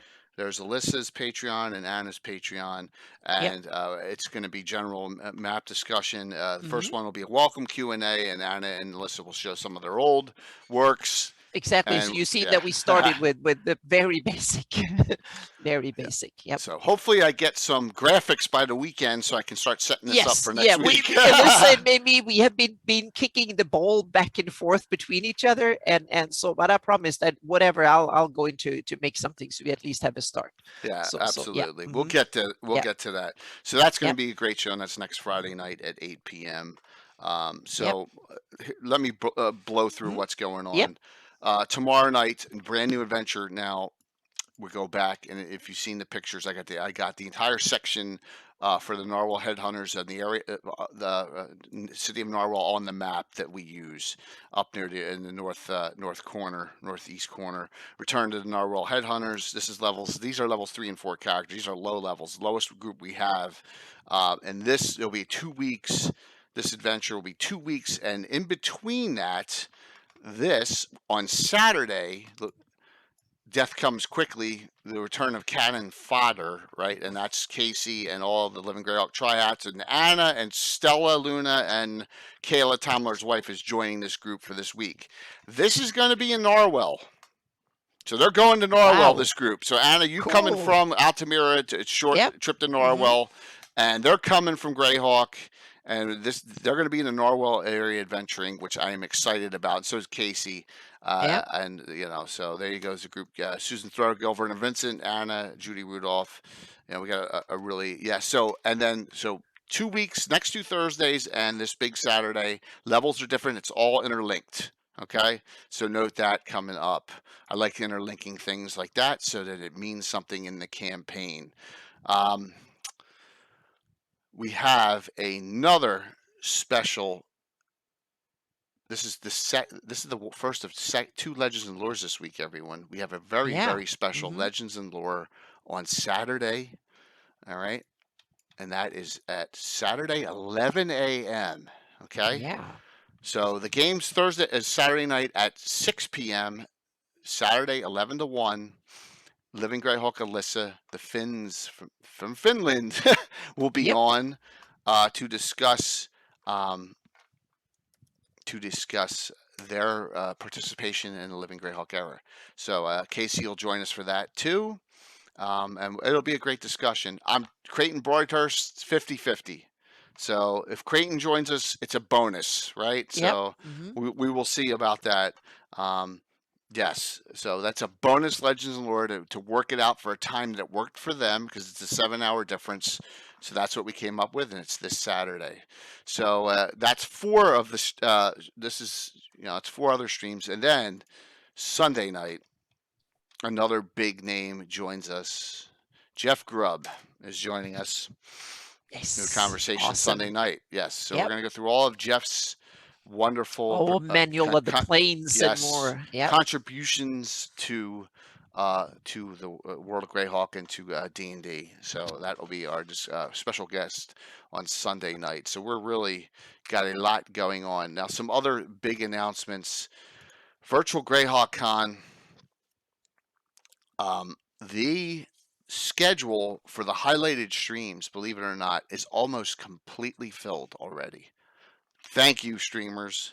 You all know who you are.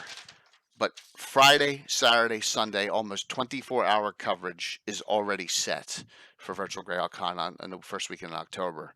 So thank you for working with me so I don't have to worry about this as much.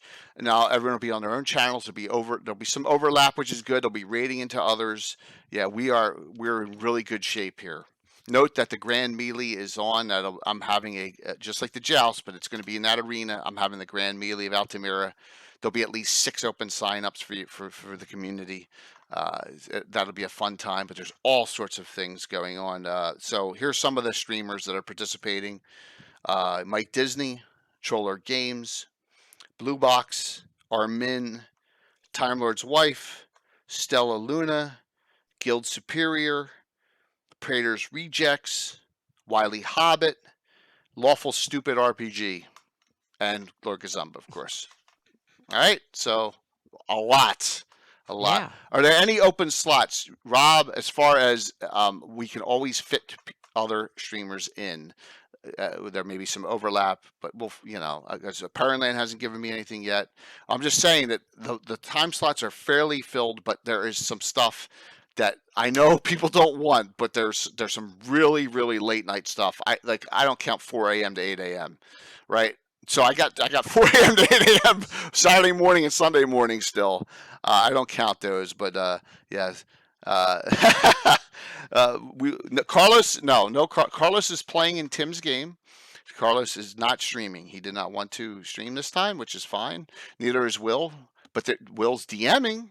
Wicked Studios is doing a couple events, but there just won't be streaming them.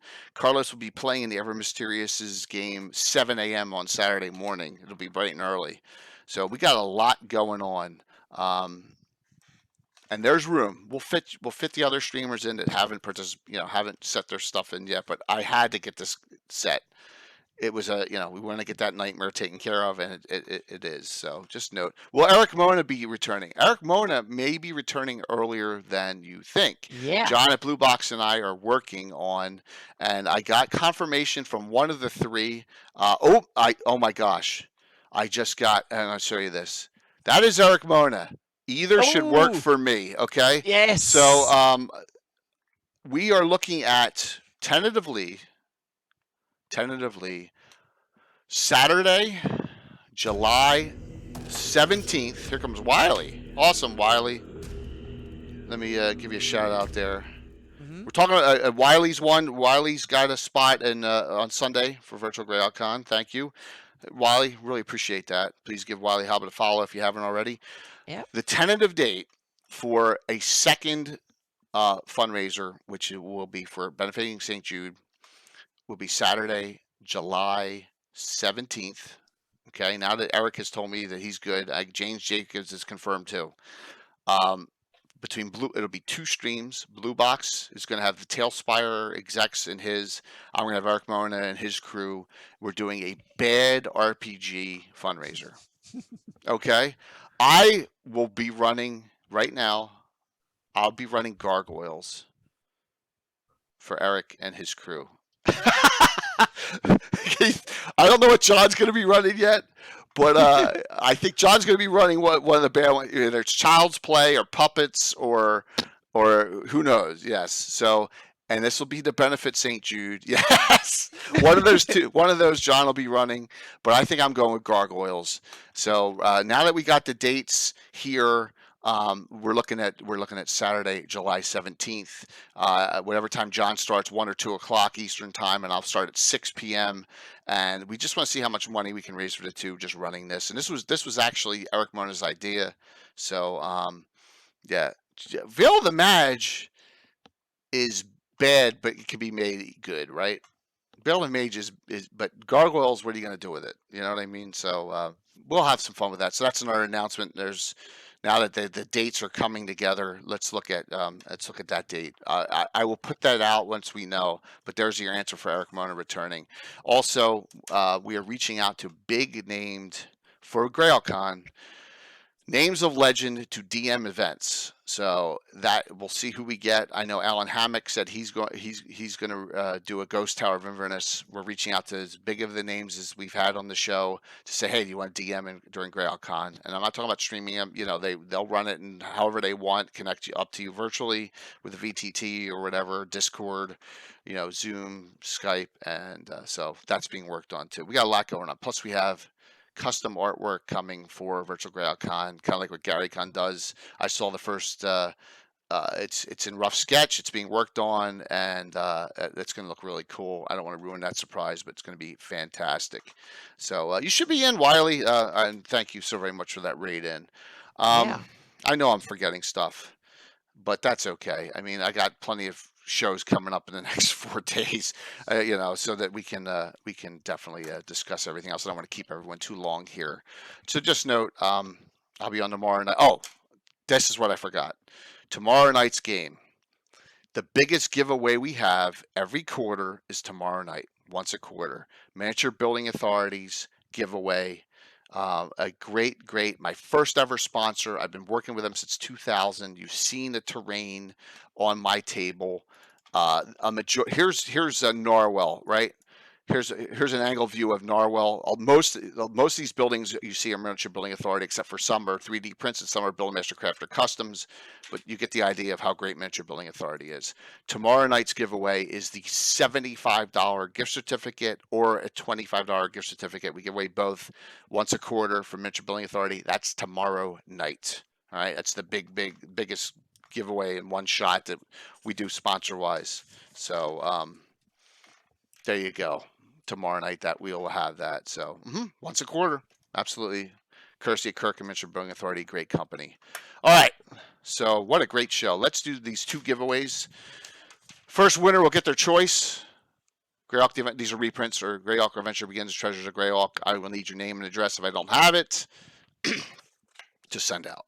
All right. You should try to do a giveaway for Doom Grinder someday. See how many people get in on it. Is it available in reprint, Mike? I don't know. I'm just joking. Yeah, we Free should have kumquats? a bad Oh. giveaway. Yep. Yes. Free kumquats. Yeah. I guarantee you, though, I will fit kumquats into Virtual GreyhawkCon somehow, or maybe Okay, into yep. Gargoyles. They'll be throwing kumquats at each other. I don't know. We'll figure it out. So let me close this out here. Alrighty. Here comes. We're going to see the 2 winners for tonight, and then we'll have 2 winners tomorrow night as well for the big one. Jay is always looking to make sure I hit the right button. Rose Estes. Oh my gosh. Yeah. Here we go. First winner tonight is dun dun dun dun dun Calstaff. Oh, Awesome. Congratulations. Yeah. Awesome, Calstaff. I think I have your name and address already, but just verify with me that I do. Calstaff, which one do you want? I know you're on. Calstaff, you tell me which one you want of the 2. And the second winner is Footsie. I think we saw that name once before, but I don't know if Footsie claimed it. Yep. Let me see here. I see Footsie on. There you go. All right. I'm waiting for the 2 of you to. Cal, speak up. Let me see. There you go. You have both. Really? Do you have both in reprint? All right. I got Calstaff. I got you. I have you on Discord, right? Or another name, you said. Oh, draw another name. You sure? That's very kind of you. Yeah. All right. We'll do that. Does that mean that Footsie gets first choice? Footsie hasn't. What about Perrinland? I know Perrinland's on. Sean, what do you want, Perrinland? Perrinland. Sean, since Yeah. he's definitely a guy. Sean, what do you want? Perrinland and Footsie. Perrinland. You just tell me which one you want, Perrinland. I got you on Discord. And Footsie, we got them both. Footsie speaks up. Treasures, you got it. Footsie, you got treasures. You good. Footsie, whisper me if I don't have it already. Your name and address, please. I'll get them out today. Calstaff, I got something for you. All right, I got something for you. For being such a kind person, I'll take care of you. Perrinland Adventures, Sean, you will get the Greyhawk Adventure Begin. Okay. And we're gonna raid into Guild Superior tonight. Guild Superior is going to have a stream Saturday morning 10 to 2 during GreyhawkCon. Those are times Eastern. So we'll have some overlap with the ever mysterious Tim and Stella Luna. So we got some really great stuff going on in the world here. Yeah, Calstaff, I got you. You were in Discord, right? My brain's fried right now. So But let me set this up, and we will go to congrats to the winners, and great show. Thank you, everyone. Anna, Oh, thank you thank for you. some really great detail tonight. Mike, Thank you. thanks as well. Let's Mhm. raid into Guild Superior, and they're running Ghost of Salt Marsh. So and they, like I said, confirmed today about participation in Virtual GrailCon, which is very, very nice. And let me set this up, and will Jay hit the right buttons? Tune in now. All right. See you all tomorrow night for a really cool investigative Narwhal Looking thing. forward Let's to hope that. my guys are not brain dead tomorrow night. So see you soon. See you tomorrow night. All right, let's see if I can do this. Let's see if this works.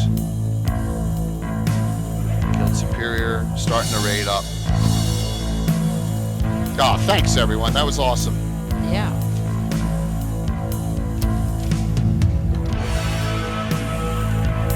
Wow, awesome. Oh, well over 75. Great.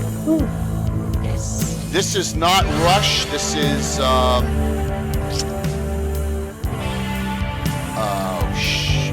this is Lee Rose Beer. Dreaming is a private thing. So here we go. Raiding in now. See you soon. Make sure that worked. Yep, it worked. Chat should be good, so yeah. 76.